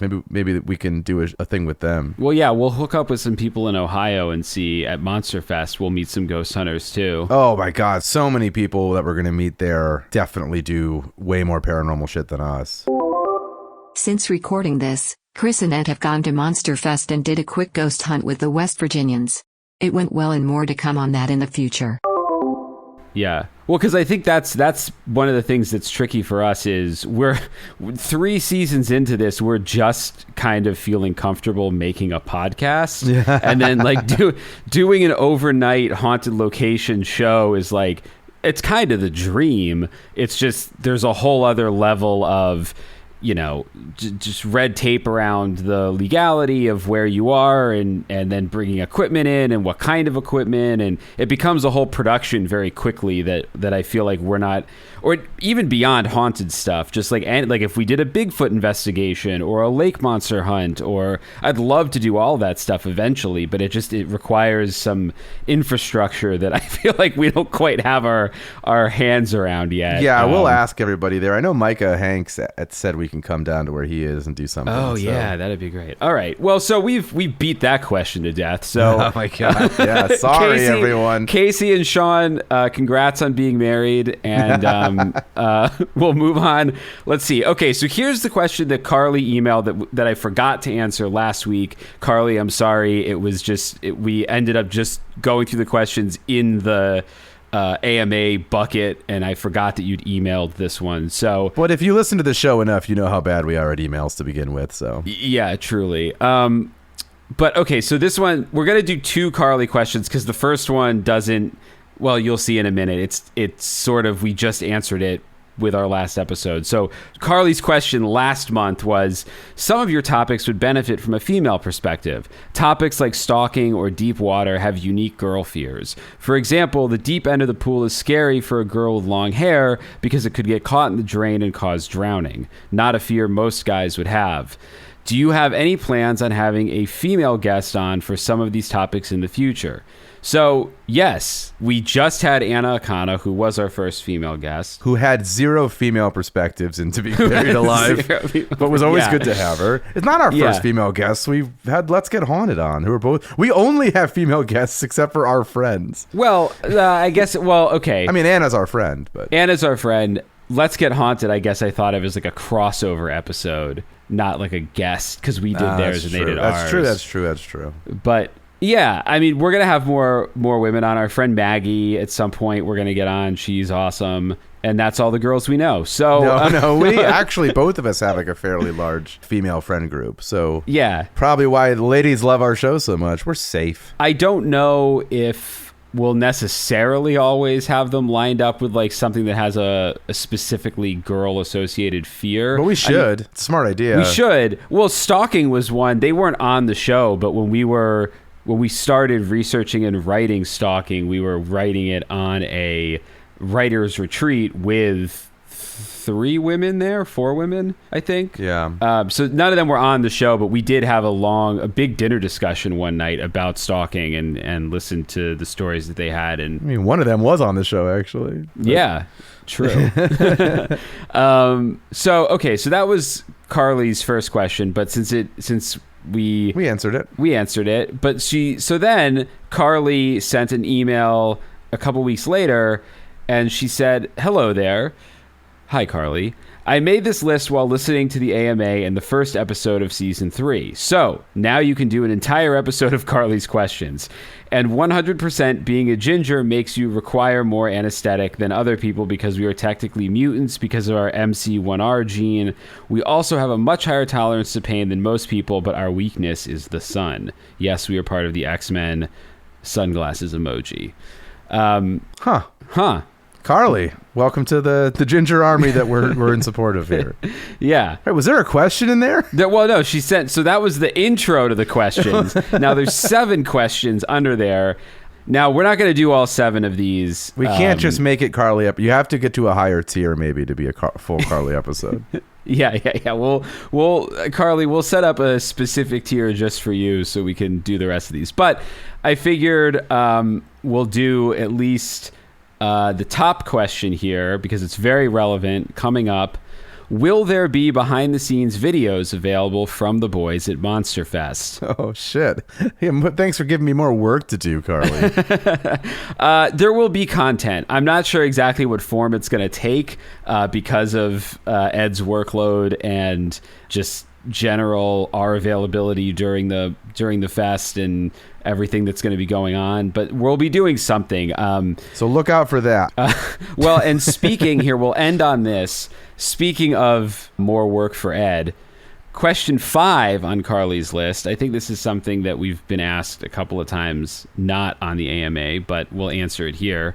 When will we be getting merch? Will there be a, quote, Halloween edition release like they do on the Fathercast Astonishing Legends? The merch store didn't come out in time for Halloween, but it's out now, so head over to scaredallthetimepodcast.com and put it to work making you things. So that's Ask Me Anything for this month. Yep. You just realized your business needed to hire someone yesterday. How can you find amazing candidates fast? Easy. Just use Indeed. Stop struggling to get your job post seen on other job sites. With Indeed sponsored jobs, your post jumps to the top of the page for your relevant candidates, so you can reach the people you want faster. According to Indeed data, sponsored jobs posted directly on Indeed have 45% more applications than non-sponsored jobs. Don't wait any longer. Speed up your hiring right now with Indeed. And listeners of this show will get a $75 sponsored job credit to get your jobs more visibility at Indeed.com/kidsandfamily. Just go to Indeed.com/kidsandfamily right now and support our show by saying you heard about Indeed on this podcast. Terms and conditions apply. Hiring? Indeed is all you need. All right, another good batch of questions. I like these. This is fun. We should get back to doing AMAs. This next batch we themed, didn't we, Chris? We did. We themed it to be movie related. We called it Cinema Paradiso, and we got some movie questions, which is exactly what we were looking for. So you guys delivered on that. And now hopefully we are going to deliver you some really good answers. So let's take a listen. What are we? Scared. When are we? All the time. Join us. Now it is time for Scared all the time. All right, everybody. Welcome to your AMA for the month. You're Scared All the Time AMA, SATT AMA, our call sign. I am Chris Cullari. And I'm Ed Voccola. And we're here to answer the questions that you have asked us this week. Theme, Cinema Paradiso. And we were looking for questions particularly about movies, films, what have you. And we got some. You guys delivered. So let's see. I guess we'll start, okay, with that's right. We have the likes here. We have how many upvotes or likes each of these gets. So the number 1 upvoted question is underrated horror favorites. I know both you guys are fans of horror, and Ed has an affinity for the B-rate stuff, as do I. So what gems of horror do you guys have to tee up that are either underrated, obscure, or borderline unknown? This question, underrated horror favorites, was asked by Justin Heron, so thank you, Justin, for asking. Wow. Okay. Well, you watch more horror that'll, scare you. Yeah, my go-to for years was Lake Mungo, because it was a movie that was made in Australia, and the first place I ever interned when I moved out to LA was a company called After Dark Films, and they used to release the 8 films to die for every year from like 2006 to maybe 2009 or 10 or something.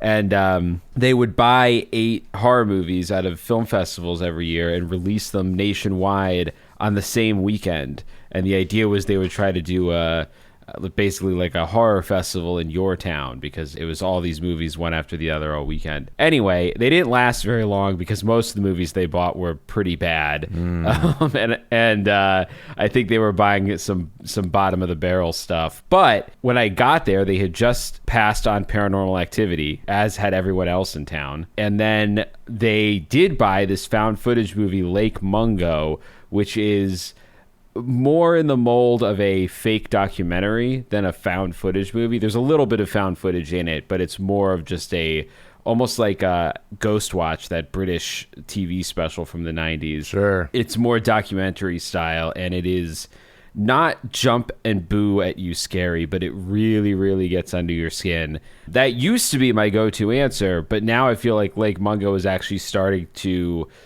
10 years on or whatever it is from when it originally Find an audience? Yeah, it's starting to find an audience. Wow. More than 10 years on, 15 years on. It's starting to find an audience. People have discovered that it's creepy, discovered that it's very good. I would also, it depends how much horror you watch, right? That's going to define what's considered a underrated favorite. I think Cemetery Man often goes overlooked. It's an Italian movie from... Yeah, I've seen it, yeah. Yeah, like the 90s, that I think got rebooted in America as Dylan Dog, which I think is the comic book that Cemetery Man is actually based on. Yeah, it makes sense. Or something like that. I don't remember. So that's a good one to see. It's fun. It's more fun horror. It's weird.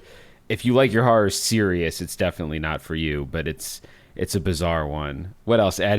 Have you thought of one yet? Yeah, if they're asking specifically about like B movie stuff or like schlock, then I've got a bunch. But my stuff is, again, not going to scare you. Like, nothing I'm watching is going to scare you. Like, if you're looking for that, don't come to me. But... because it's like, what's a horror movie? Like, is Stripped to Kill a horror movie? I don't think it is. It's one of my favorite schlock movies, but really it's like crime in the big city. So that's not really a horror. It's like a who's killing these prostitutes, which I don't think is horror, really. Yeah, a lot of schlock is horror adjacent, but it's not necessarily a horror movie. Okay, so it's funny. I'm looking at my list, and my list includes like movies that I watch with my friend Dan, and we have little notes sometimes next to each movie. And I just have such a hatred of trauma movies. And so there's just so much like fuck trauma in this list. So I won't give any of those. You know what's an excellent fucking movie? And I'll add it to this list for sure, is The Changeling. Is an excellent horror movie, I think. Yeah, The Changeling is an excellent horror movie. I would say that's pretty much an A-list. Yeah, but I technically comes under my schlock list. It's how it met all the criteria to be on my schlock list, but that was something where I was like, oh, this is great. Okay, fair enough. Let me see here. All the Witchboard movies. I'll watch any Witchboard movie. Any Kevin Tenney movie, which would be like Witchboard, which would be Night of the Demons, I think is a Kevin Tenney movie. Yeah. I'm just looking here. Witch Trap is a Kevin Tenney movie. Witch Trap is another great one. A lot of witch material, that guy. Yeah. Oh my God, Pin. Have you ever seen Pin? No, Pin's one that I haven't seen. I know of it, but I have not seen it. Yeah, Pin it's even difficult to explain. So someone could just look it up. Oh, Screamers, which is a huge piece of shit. Mm-hmm. It's the movie that had the tagline, you will see a man turned inside out. But they didn't shoot that. And then they had to shoot it after because there were so many people complaining. Which series was it that you were like, oh, you could basically make this into like an X-Men trilogy? Oh, Scanners. Scanners. Okay, yeah. I love Scanners. I love all the Scanners films. It's tough. I'm looking at my schlock list, which is not movies that I love. And I didn't know what the questions were going to be here. Like, I love, what the fuck's the Wax movie? Waxwork? Yeah, Waxwork rules. Waxwork's incredible. I'll put that on my recommendation list. Waxwork is like one of the perfect if you can, get a CRT television and watch that movie on VHS on a CRT television. It's a movie that I had no context for, knew nothing about, bought it for $1 on VHS at a library sale.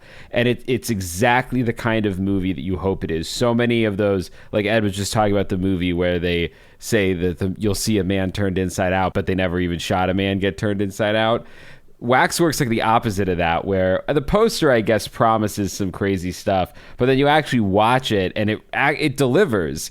Not in scares, but it delivers. And I live maybe 5 minutes from the Waxwork house, which is where they shot. There's a lot of like great horror movie houses in LA that now have huge fences and beautiful landscaping that you would never see the house anymore. But when you watch it in 1981 when they shot it, there weren't fences in those roads yet. There weren't giant bushes. Not everyone wasn't like hiding behind shit. Yeah, that movie rules. Oh, I love most of the House movies, even though House came out like the numbering doesn't make sense in real life if you like to know the history of the House movies. But like House is great.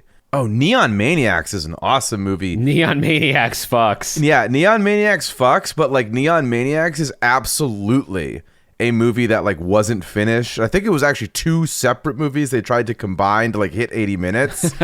like clearly people's like ages change, like actors fall out and they like try and replace them, it seems like, with other people. Like story changes, like whole parts of the story just never get resolved. But I remember that movie kind of slapping. Oh, yeah, no. Q the Winged Serpent slaps. Q's great. I'll watch anything with Michael Moriarty in it. Anything with Michael Moriarty is what I was getting at, yeah. So this is actually too unwieldy for people. All the sleepaway camp movies rule. I can't even tell you if I agree with that or not, because I think I've only ever seen the first one. Which is enough. Now we're just like naming movies. Like we might as well be throwing. We're just naming movies. Well, I wasn't like prepared. I didn't make like a top 5 list or anything prior to this. So anyway, I'm not going to go into any more.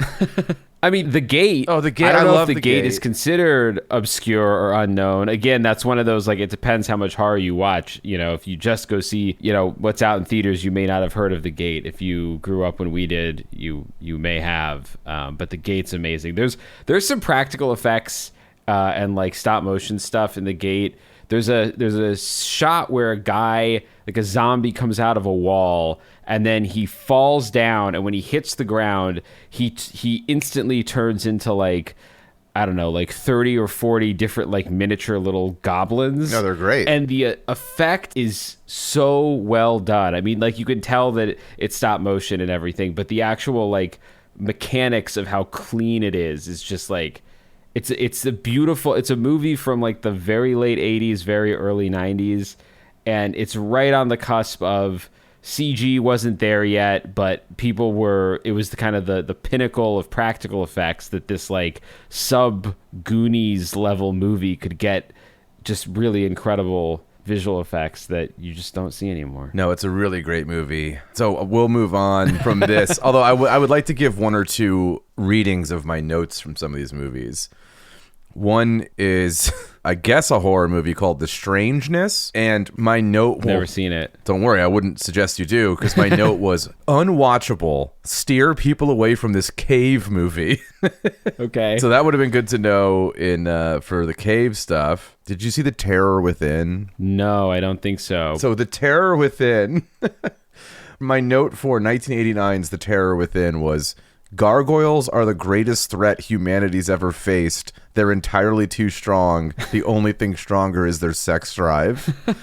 Was my note for that movie. Okay. So I'm picturing what that movie's like already. Yeah. It's very strong visual. Let's see. Oh, so this is a movie. I mentioned Night of the Demons with an S earlier, the Kevin Teddy movie. Mm-hmm. But there is a movie called Night of the Demon, not plural, which includes Bigfoot ripping a man's dick off on screen. Yes. And yes, Night of the Demon I have seen. That is some fucking trash. Not for anyone, but if for anyone cryptid heads out here who want to see when cryptids go bad or whatever. All right, I think that's enough. Yeah, I'm gonna have to do a lot of editing on that. So if you need more, I'm sure we can add some. But moving on to the next one, Werewolves. What do you guys think of Werewolves? Vampires you can almost easily speak to and persuade. Zombies, well, nothing to negotiate with there. That's kill or be killed. Yeah, totally. Werewolves, on the other hand, unless you are armed and ready, if you happen to, say, work the night shift and bicycle or walk home or have missed the bus for its last trip, let's say, you cannot reason with a werewolf. Unlike zombies, where almost anything will do to remorselessly take them out because they will do the same, a werewolf is terrifying to me.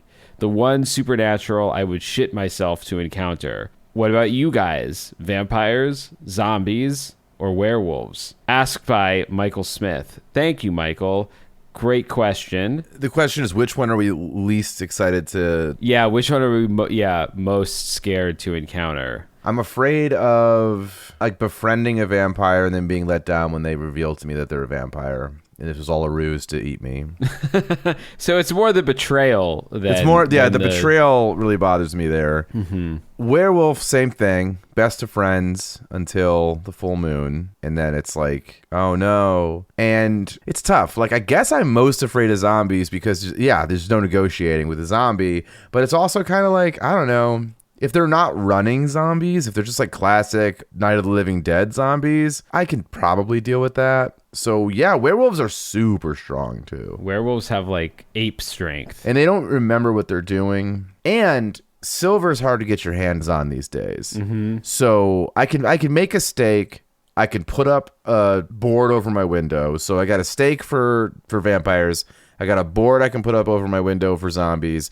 I just don't think I'm going to have access to silver. So yeah, it's a tricky market. I feel like it's riding a bubble because of like internet investment schemes. Well, what's funny, I wrote a sketch a million years ago that was like a We Buy Gold type of commercial and about like investments in silver and gold and platinum and shit. And the whole thing, it's revealed as it goes on that like this is not financial advice. It's just for like the end of days is coming and you're going to need all this shit. It wasn't the best, but it got me a gig at the time. There you go. I think werewolves, yeah, is the scariest and the worst because I just don't feel like I have access to something that could stop it. Yeah. But I also, again, that's another thing where it can also be like, if we can just trap it, if we can trap it until the moon goes away, then we're good. Right. Whereas zombies, there's nothing to do. They're not going to turn back. Yeah, they're not going to turn back, and they'll just be out there all night. Yeah, I would say, I mean, werewolves, because of the fact that the werewolf will eventually turn back and be a rational human, in a way, I feel like I'm less afraid of that because vampires are outwardly evil and zombies are passively evil in the sense that they have to consume you to survive. So werewolves are more human in a way than either of the others. Yeah, they're literally right in the middle because they're actively evil but passively transforming into a werewolf. So it's like Correct. You feel bad for them. Yeah. You feel bad for all three, honestly. Yeah. Like a zombie's just being a zombie. Yeah. Vampires, like, well, that's not true. I don't feel bad for vampires. Fuck you, vampires. Yeah, I don't know. It's a tough one. It is a tough one. I mean, they all have their pros and cons. I feel like to answer what do you guys think of werewolves, fuck werewolves. That's the condensed answer. But I don't know, of the three of them, it's so circumstantial. It depends on everything, you know, like where you are and how many zombies you're facing versus how many vampires, numbers and such. The vampire aspect, so it's tough too. Like zombies are like also the least threatening because they're the only ones that can't hide. Where when it's not a full moon, werewolf walks among you. When it's not daytime, vampires walk among you. Like they can kind of blend in with the crowd. Here's the answer for the monster that Ed and I are most afraid of. The creatures from A Quiet Place, because we're both Italian and can't imagine being that quiet all the time. Oh, forget it. It's not possible. Take me now. Take me now, Quiet Place monster. So I know that's not on the list, Michael, but I think we're going to have to go with that one. All right. Moving on to the next question. Overrated horror movies inspired by the underrated horror movie question, smiley face. Are there any horror movies that are really popular and well loved that you think are overrated? This is asked by Katie Krempley. So Katie, yes, a lot, honestly. I think a lot of horror movies are really overrated. Well, that's not fair to say. Oof. You know what's funny? I have a weird answer for this. I think the Blair Witch Project was overrated. But then as time went on, now I feel like it's underrated. Oh. Like it feel like it came out and everyone was like fucking was so, oh my God. And then it was like, you can immediately have detractors be like, this is overrated. This is fucking, it wasn't that scary. But now like 20 years later or whatever, I think now it's an underrated thing where I think people need to rediscover that movie, that it's a vibe. Yeah. I mean, if you haven't seen the Blair Witch Project, yeah, I don't think you can overrate that movie. Really, I think it's really one of the core most frightening movies I've ever seen.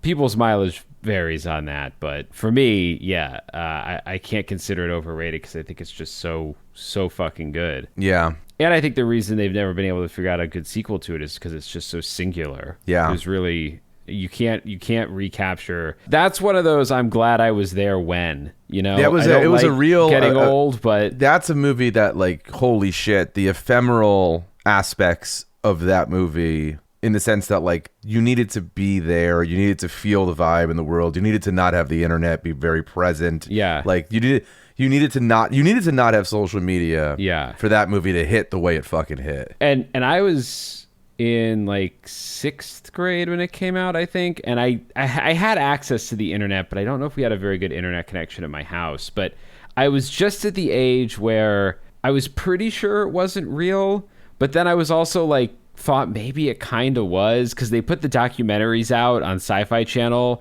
and my dumb 6th grade brain was like, well, if it's on TV, I mean, they can't just put this on TV and say it's a real documentary if it's not. Like, it has to be.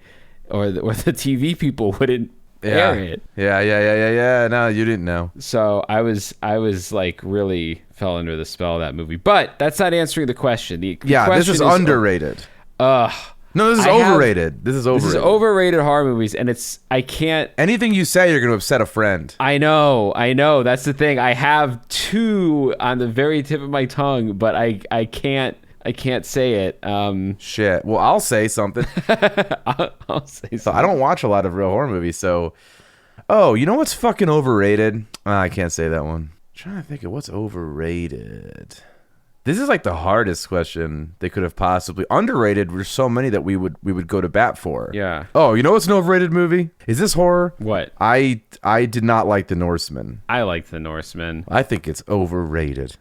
Okay, all right. I think really all A24 horror is overrated. Okay. I think all Neon and A24 horror movies are overrated. I don't know about all of them. I think they've definitely become a brand. They've become like a vibe that people try to capture. That like elevated slow burn A24 horror is like a thing. But some of them are really good. I don't know if it's my thing. Oh, I know one. Don't Breathe. I think Don't Breathe is really overrated. I've never even heard of it. It's the movie with it's a blonde girl and her 2 friends like break into this house to try to steal some money, and Stephen Lang plays a blind, I think, veteran who's in the house, and you quickly realize that he's... Oh my God. I remember the trailer. Yeah. And everybody loved that movie. And like, it's well made, but the story and the concept and the why he's doing it just don't really... I mean, the reasoning is horrific, but it all kind of... I was like, okay, yeah. This is actually tough because I'm looking around. I just typed in horror movies, and it's tough because people innocently ask this question, and it really puts us in a minefield because it's not going to be like, oh, is overrated.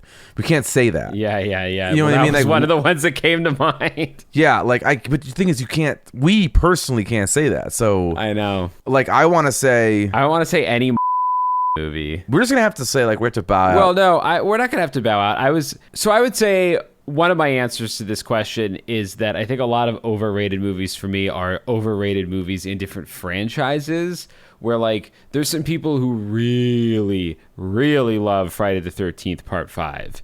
And I think Friday the 13th Part 5 is one of the worst in the franchise. I don't understand the love for it, but people love that movie. And I also don't think Friday the 13th Part 3 and 4 are that good either.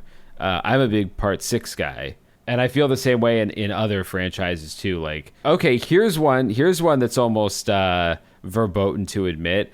People love, and I'm glad that it was kind of rediscovered, Nightmare on Elm Street Part 3, but it's really not that good. There's one kill in that movie that'll stick with me forever, where the guy gets his wrist slit open while he's sleepwalking, and then Freddy sleepwalks him like with his veins like a puppet, and then walks him off the edge of a building. Oh wow, that's pretty cool. Which is the one where they like which is the one where it's like they're in like a video game? Oh, I think that's 6, when they get the Nintendo Power Glove. Is that the same one where the guy like gets turned into a roach or something, or like he's lifting weights? That might be Part 5. That doesn't matter. God damn it, Ed. Yes, it does. I think 10 Cloverfield Lane is overrated. I would agree with that. I like it, but people... So now I've given 2 small cast trapped in a place movies. I didn't mean to do that, but Don't Breathe and 10 Cloverfield Lane are have some similarities. 10 Cloverfield Lane, the ending really kills it for me. Yeah, but that happens with anything like that. Any kind of story where they have to reveal that as the ending, they're like, oh, okay. I know, but even that, it's like a big reveal, but like, why?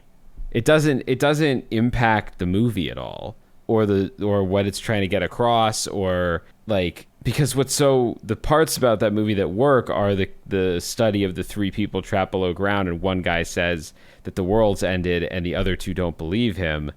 And so I feel like any ending at all to that movie is kind of... Yeah, because honestly, it should just be like people going to open a door and then it cuts to black, directed by. Yeah, but well, that's how people would be so pissed about it that they wouldn't. That's how Cube ends, and that's one of the reasons Cube is a classic. Yeah, Cube rules. Because the savant gets to the end, and then you don't really ever find out what's going on. I love Cube. I love Cube 2, Hypercube. I love Cube 3, Behind the Scenes of Cube, or whatever it's called. So yeah, I don't know. We've got some answers in there.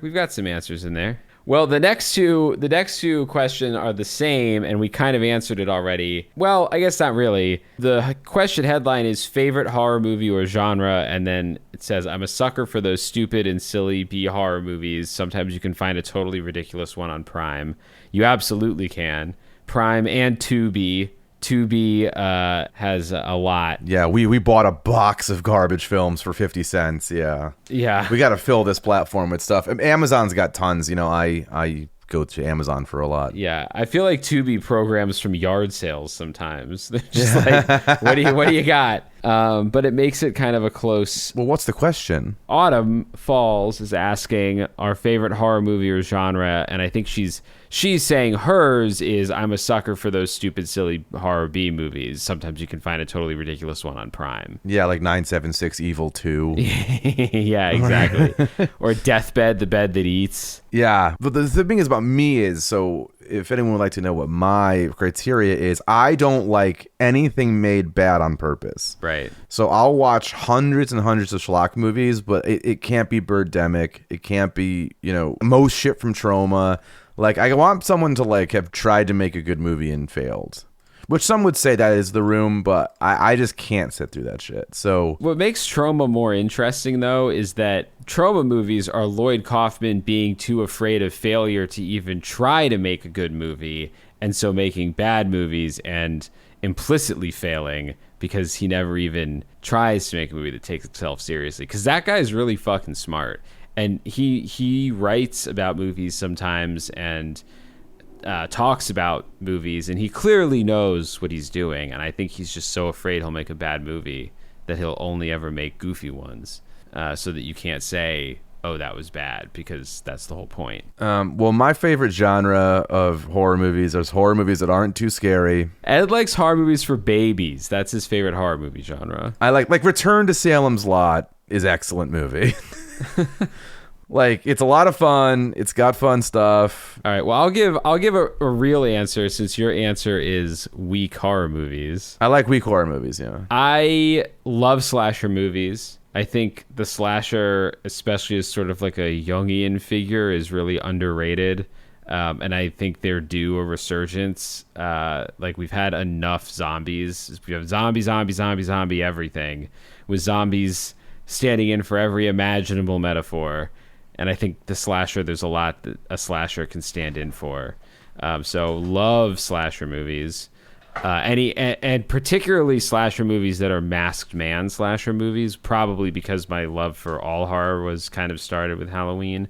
But masked man slasher movies. I love a good horror comedy, a purposefully funny and scary horror comedy. So Shaun of the Dead. Tucker and Dale, or it's called. Tucker and Dale versus Evil. That's a good movie, actually. Yeah. Parts of Cabin in the Woods. Parts of Cabin in the Woods, yeah. And then I also like monster movies. I love a well-done monster. You know, they can be classics like Godzilla, or, you know, they can be indie movies like Grabbers. You know, I love a monster movie. So, but even my favorite monster movie, well, my favorite monster movie is probably Jaws, which would say that my second favorite monster movie is Tremors. But neither one's gonna scare me. So, but that's okay. I'm not out here trying to get scared, man. So yeah, I guess those would be our favorite horror movie genres.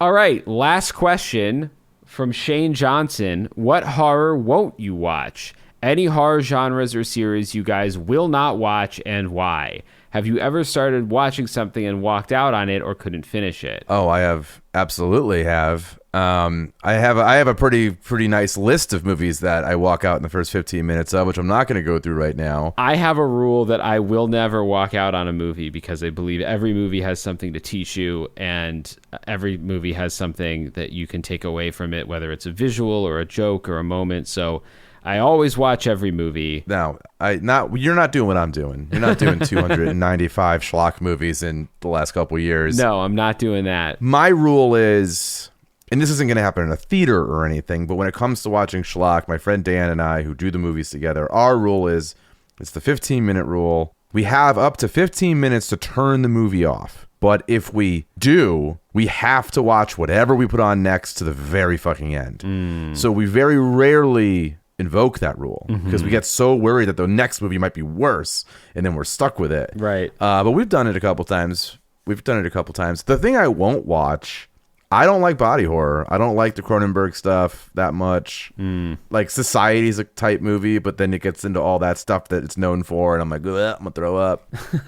I love that stuff. I would say there's not much that I won't watch. I really will watch pretty much everything.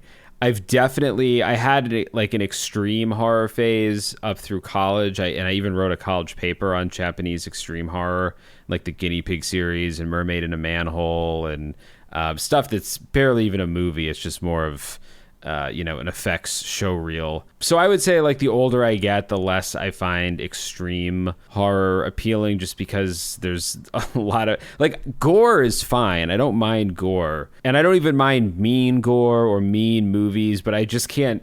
I have a harder and harder time doing really bleak. Yeah, I don't want to watch like Spit on Your Grave or anything like that. Yeah, although even that, I mean, the original is, it feels like it's filthy feeling to watch, but it's not compared to modern stuff. I mean, even like Hostel 1, I felt like, had a little levity in it and had some merits. Hostel 2 is a much better looking movie. There's some really gorgeous stuff in Hostel 2, but that's one of the first movies I remember being like, oh, I don't know, man. I don't know.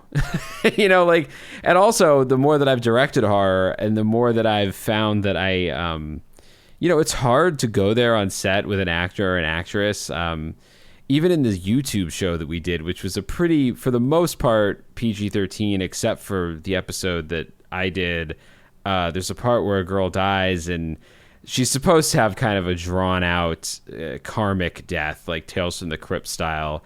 And she ends up she gets stabbed in the stomach and then crawls across broken glass to try to get to a phone. And directing that scene with the actress, I was just like, man, I don't know about this. Like it feels weird.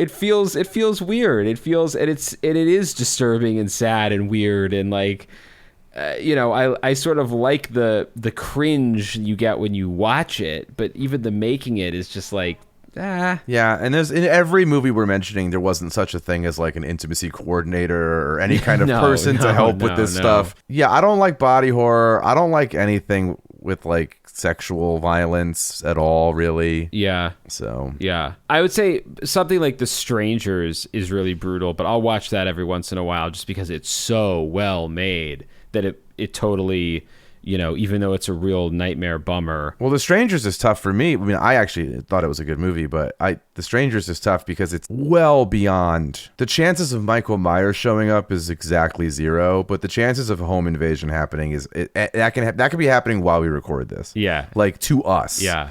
Like, home invasions, like even that fucking insane Keanu Reeves movie, which I can never sit through again. Oh. One of the meanest endings I've ever seen. Yeah. But I'm saying any kind of home invasion, any kind of like highest Tamara home is just a line that will live in my brain rent free from The Strangers. Yeah. It's so good, that movie. So yeah, like that I'll watch, but or Cannibal Holocaust, I think we talked about on the Cannibal episode. Yeah. I watched that 2 or 3 times in college, and I don't ever really want to see it again. Oh, bro, fucking speaking of the Cannibal Holocaust, really, I hate Italian horror. I hate Italian horror, not all of it, but like old Italian horror where they always have that one extra step where it's like the killer's dead.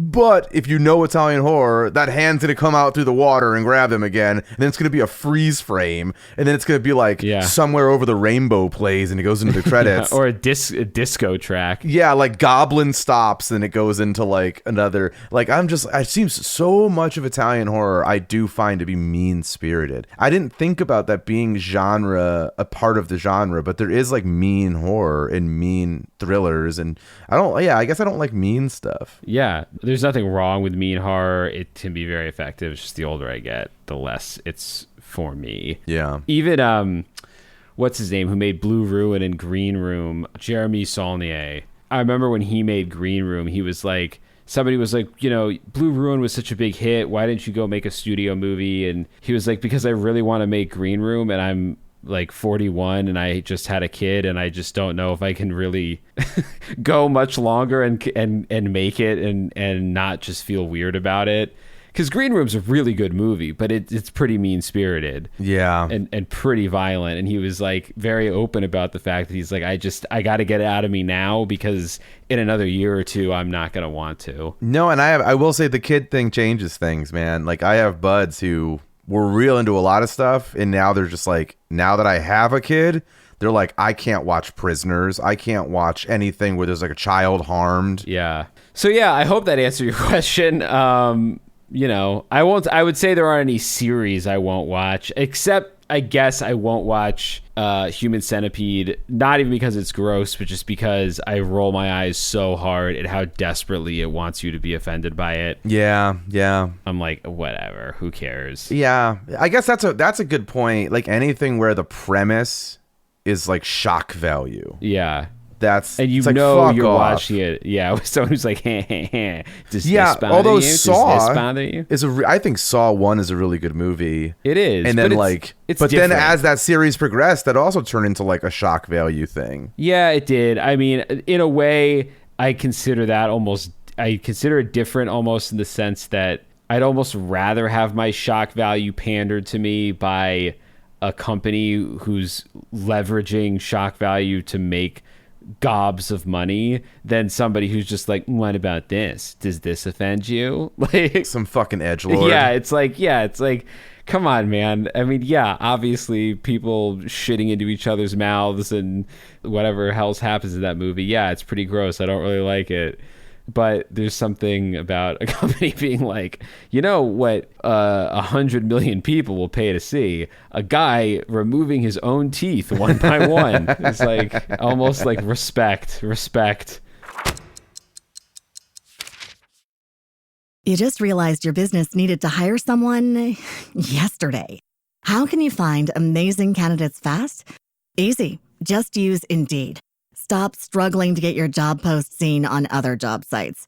With Indeed sponsored jobs, your post jumps to the top of the page for your relevant candidates, so you can reach the people you want faster. According to Indeed data, sponsored jobs posted directly on Indeed have 45% more applications than non-sponsored jobs.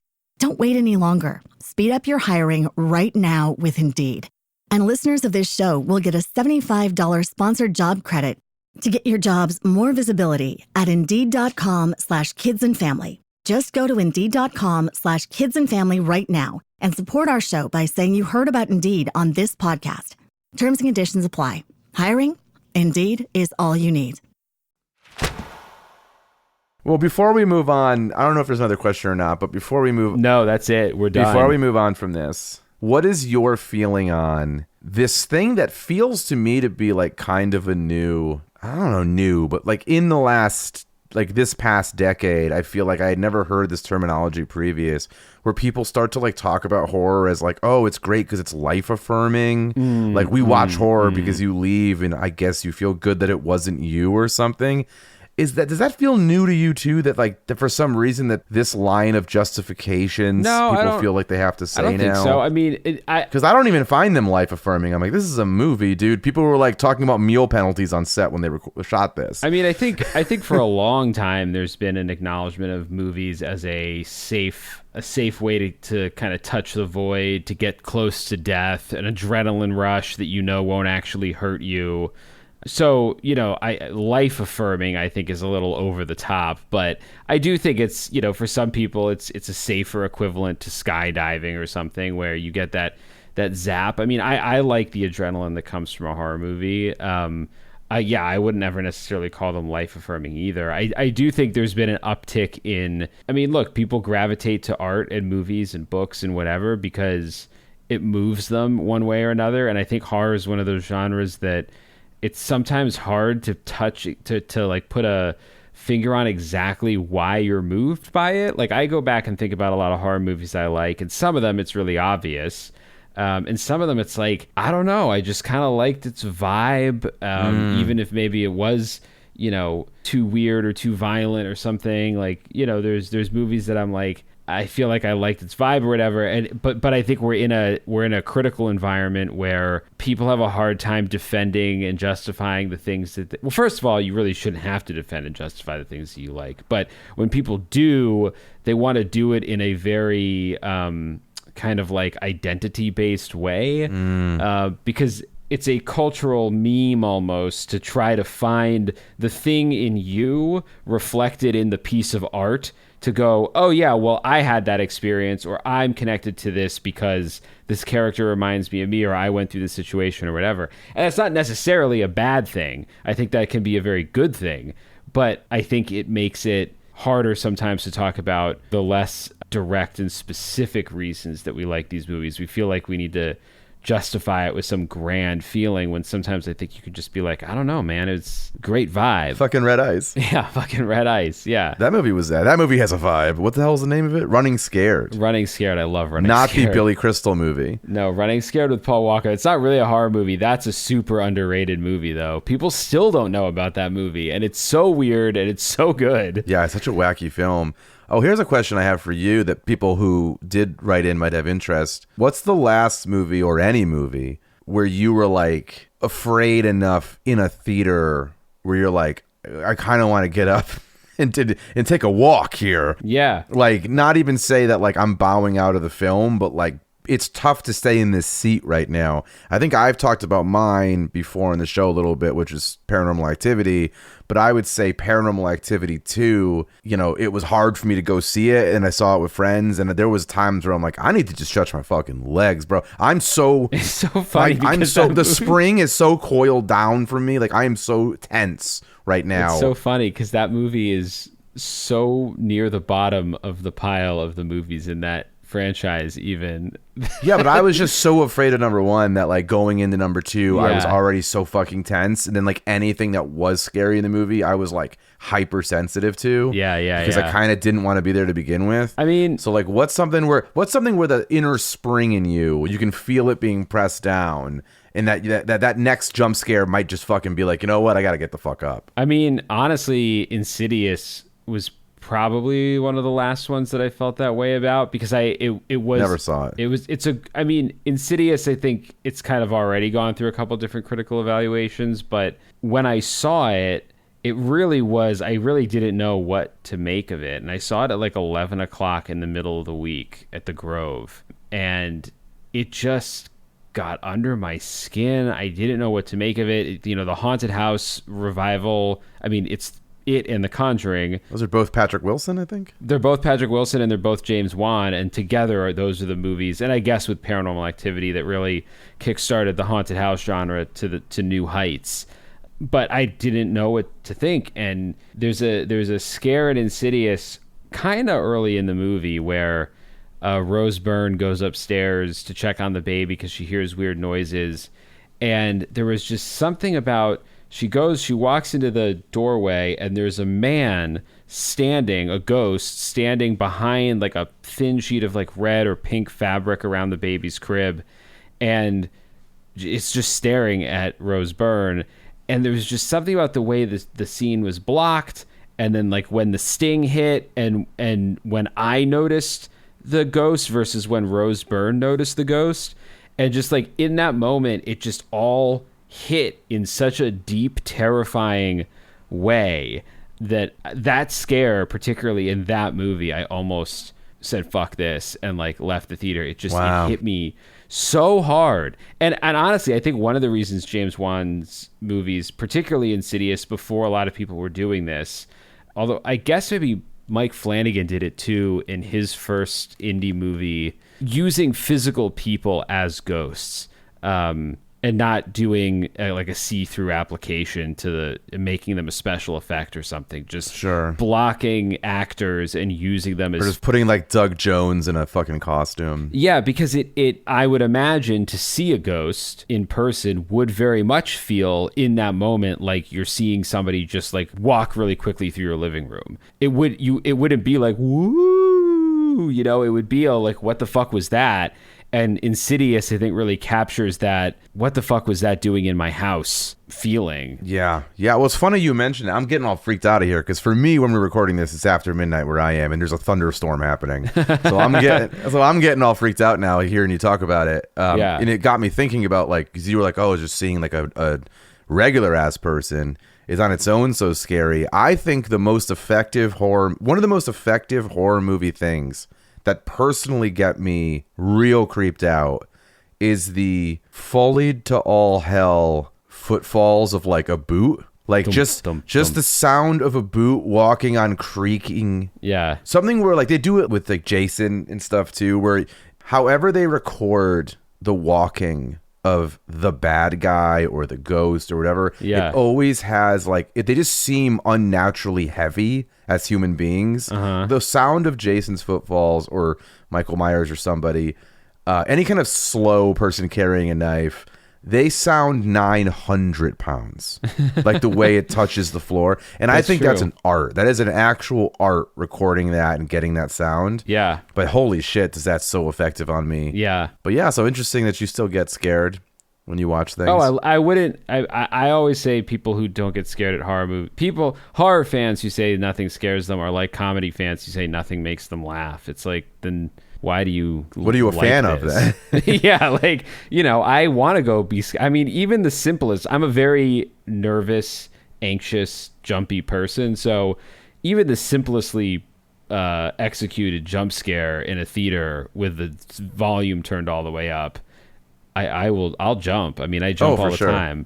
And I think you and I both do something that a lot of people who work in our industry maybe don't, which is I'm never thinking 5 minutes ahead. Like something that a lot of people like go and watch, they'll be like, oh, I saw that 10 minutes earlier, or I saw that coming 25 minutes ahead. Could you believe? And I'm like, bro, like I don't. I genuinely kind of give myself into, if it's a pretty decent movie, I'll like give myself to the movie. I'm not thinking about like what the script is going to be in the next scene, what's the act break going to be, what's the turn going to be. Like I stand by.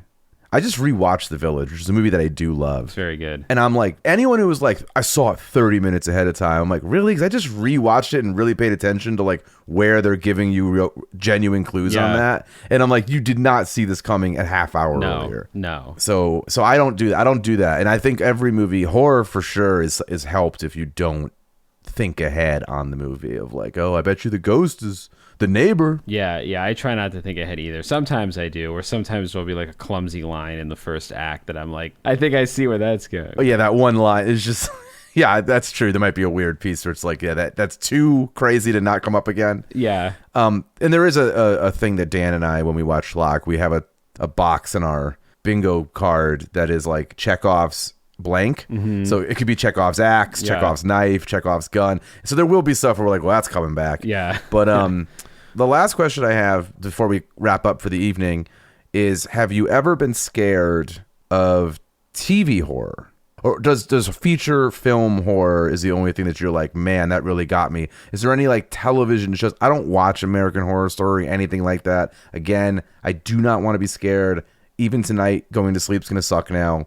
Like, I don't want these images in my head. I just avoid them. Yeah, I mean, when I was a kid, Goosebumps, the TV show, I would come home from school and turn it on, and sometimes if my mom wasn't home, I'd end up like leaving the house and walking around the neighborhood until she came home. There was one Are You Afraid of the Dark episode that freaked me out, but no, Yeah, I don't think that shit really scared me, or it made a real impression on me as a kid, though. Oh, I was afraid of everything as a kid, like deeply, deeply afraid of things. And so, yeah, Goosebumps and Are You Afraid of the Dark scared me. X-Files got me good a couple times and still does. There's some episodes that still have some really creepy moments. I would say the last TV show, I mean, Channel Zero is really creepy. Not like I think jump scares, for whatever reason, I think are harder to pull off on TV. It's been done in a couple Netflix shows, like one of the later episodes of Haunting of Hill House. There's a really great jump scare that kind of uses the pace and structure of TV against you to get you really good. But I think because TV has commercials and it's hard to build tension long enough to break it with a scare, I think it's hard to do jump scares in TV. But I think TV can get under your skin. Like, I consider True Detective a horror show, and True Detective scared the shit out of me. I loved True Detective, season 1 at least. I loved it. Yeah, season 1. And season 2 is actually, I think season 2, if it had been called anything else, people would have loved it. It's just so different and so not season 1 and not as good, but still pretty good, just in a different way. Yeah, American Horror Story never really scared me. Nothing on The Walking Dead ever really scared me. Channel Zero scares me. It's anthology adaptations of creepypastas, and there's some really unsettling moments in all of those seasons. There's actually an episode of Deadwood that's very scary to me. I think it's Deadwood. Or am I getting it confused with... I might be getting it confused with Carnival. Carnival seems like it would be scarier. Based on like the art at the time. No, I know, but I remember thinking that this moment was kind of out of place. No, it must have been Carnival, not Deadwood. I watched them both at like the same time, so sometimes little pieces get crossed over my head. But there's an episode where it must be Carnival because they're moving on from this like abandoned where somebody had died, and when one of the characters looks back, he sees this character who died looking at him from a window, suggesting that this person's spirit is still there and just going to be alone forever. And that moment really got me. It was really uncomfortable and really like deeply frightening that, you know, you could be a ghost and all the things you want to remain connected to are just going to leave you and you can't leave. Well, it's like that movie, A Ghost Story. Yeah. And kind of like Lake Mungo. So that really gets under my skin. But yeah, I mean, there are things on TV that are certainly creepy. I mean, Unsolved Mysteries is still creepy. Yeah. Well, I mean, I'm glad that those are just questions I had for you. Because again, you work in that field, you work in that genre. I'm not the best person to ask about horror movies and stuff because, you know, I said it a million times. Like, I try not to kind of have that stuff in my noggin. It's just because it affects me. I'm an empath as a human being, and it does affect me. I don't like it. He's an Ed Path, ladies and gentlemen. I'm an Ed Path. All right. Well, that's the AMA for this month. Thank you guys for asking questions. Thank you, Justin, Michael, Katie, Autumn, and Shane, and Ed for a couple of guest questions. We'll be back next month with another AMA. We'll post a new theme for this next one. Again, it probably won't be too deep. We'll keep it pretty broad. And as always, you don't have to ask a question to that theme, but just sort of it'll be a little bit of a prompt in case you can't think of something you want to ask. Yeah, so I hope you enjoyed. Until next time, I'm Chris Cullari. And I'm Ed Voccola. And this has been Ask Me Anything All the Time. All right. We'll see you next time. Bye. And there you have it. You asked us anything, and we answered, delivering on the promise of the AMA, the Ask Me Anything. And I think there's a lot of good stuff in there. I had fun with these questions. If you guys like this, let us know, because we're happy to keep doing these as part of the premium content. We just stopped getting questions. So yeah, if you guys want more, we'll do more. If you don't, that's fine too. But you can ask us literally anything. Yeah, so hop on Patreon, DM us and say that, hey, I got an Ask Me Anything questions or whatever. We'll start compiling more questions to do this with on more months. And also, obviously, look out for a live show later this month. We'll be back on live doing a hangout. Those are the best. We hope to see more of you guys there than ever before this month. But until then, I'm Chris Cullari. And I'm Ed Voccola. And this has been Ask Me Anything all the time. And we're not on fire yet. We'll see you next week. All right, bye. Scared All the Time is co-produced by Chris Cullari and Ed Voccola. Written by Chris Cullari. Edited by Ed Voccola. Additional support and keeper of sanity is Tess Feifel. Our theme song is the track Scared by Perpetual Stew. And Mr. Disclaimer is... And just a reminder, you can now support the podcast on Patreon and get all kinds of cool shit in return. Depending on the tier you choose, we'll be offering everything from ad-free episodes, producer credits, exclusive access, and exclusive merch. So go sign up for our Patreon at scaredallthetimepodcast.com. Don't worry, all scaredy cats welcome. No part of this show can be reproduced anywhere without permission. Copyright Astonishing Legends Productions. Good night. We are in this together. Together. You just realized your business needed to hire someone yesterday. How can you find amazing candidates fast? Easy. Just use Indeed. Stop struggling to get your job post seen on other job sites. With Indeed sponsored jobs, your post jumps to the top of the page for your relevant candidates, so you can reach the people you want faster. According to Indeed data, sponsored jobs posted directly on Indeed have 45% more applications than non-sponsored jobs. Don't wait any longer. Speed up your hiring right now with Indeed. And listeners of this show will get a $75 sponsored job credit to get your jobs more visibility at Indeed.com/kidsandfamily. Just go to Indeed.com/kidsandfamily right now and support our show by saying you heard about Indeed on this podcast. Terms and conditions apply. Hiring? Indeed is all you need.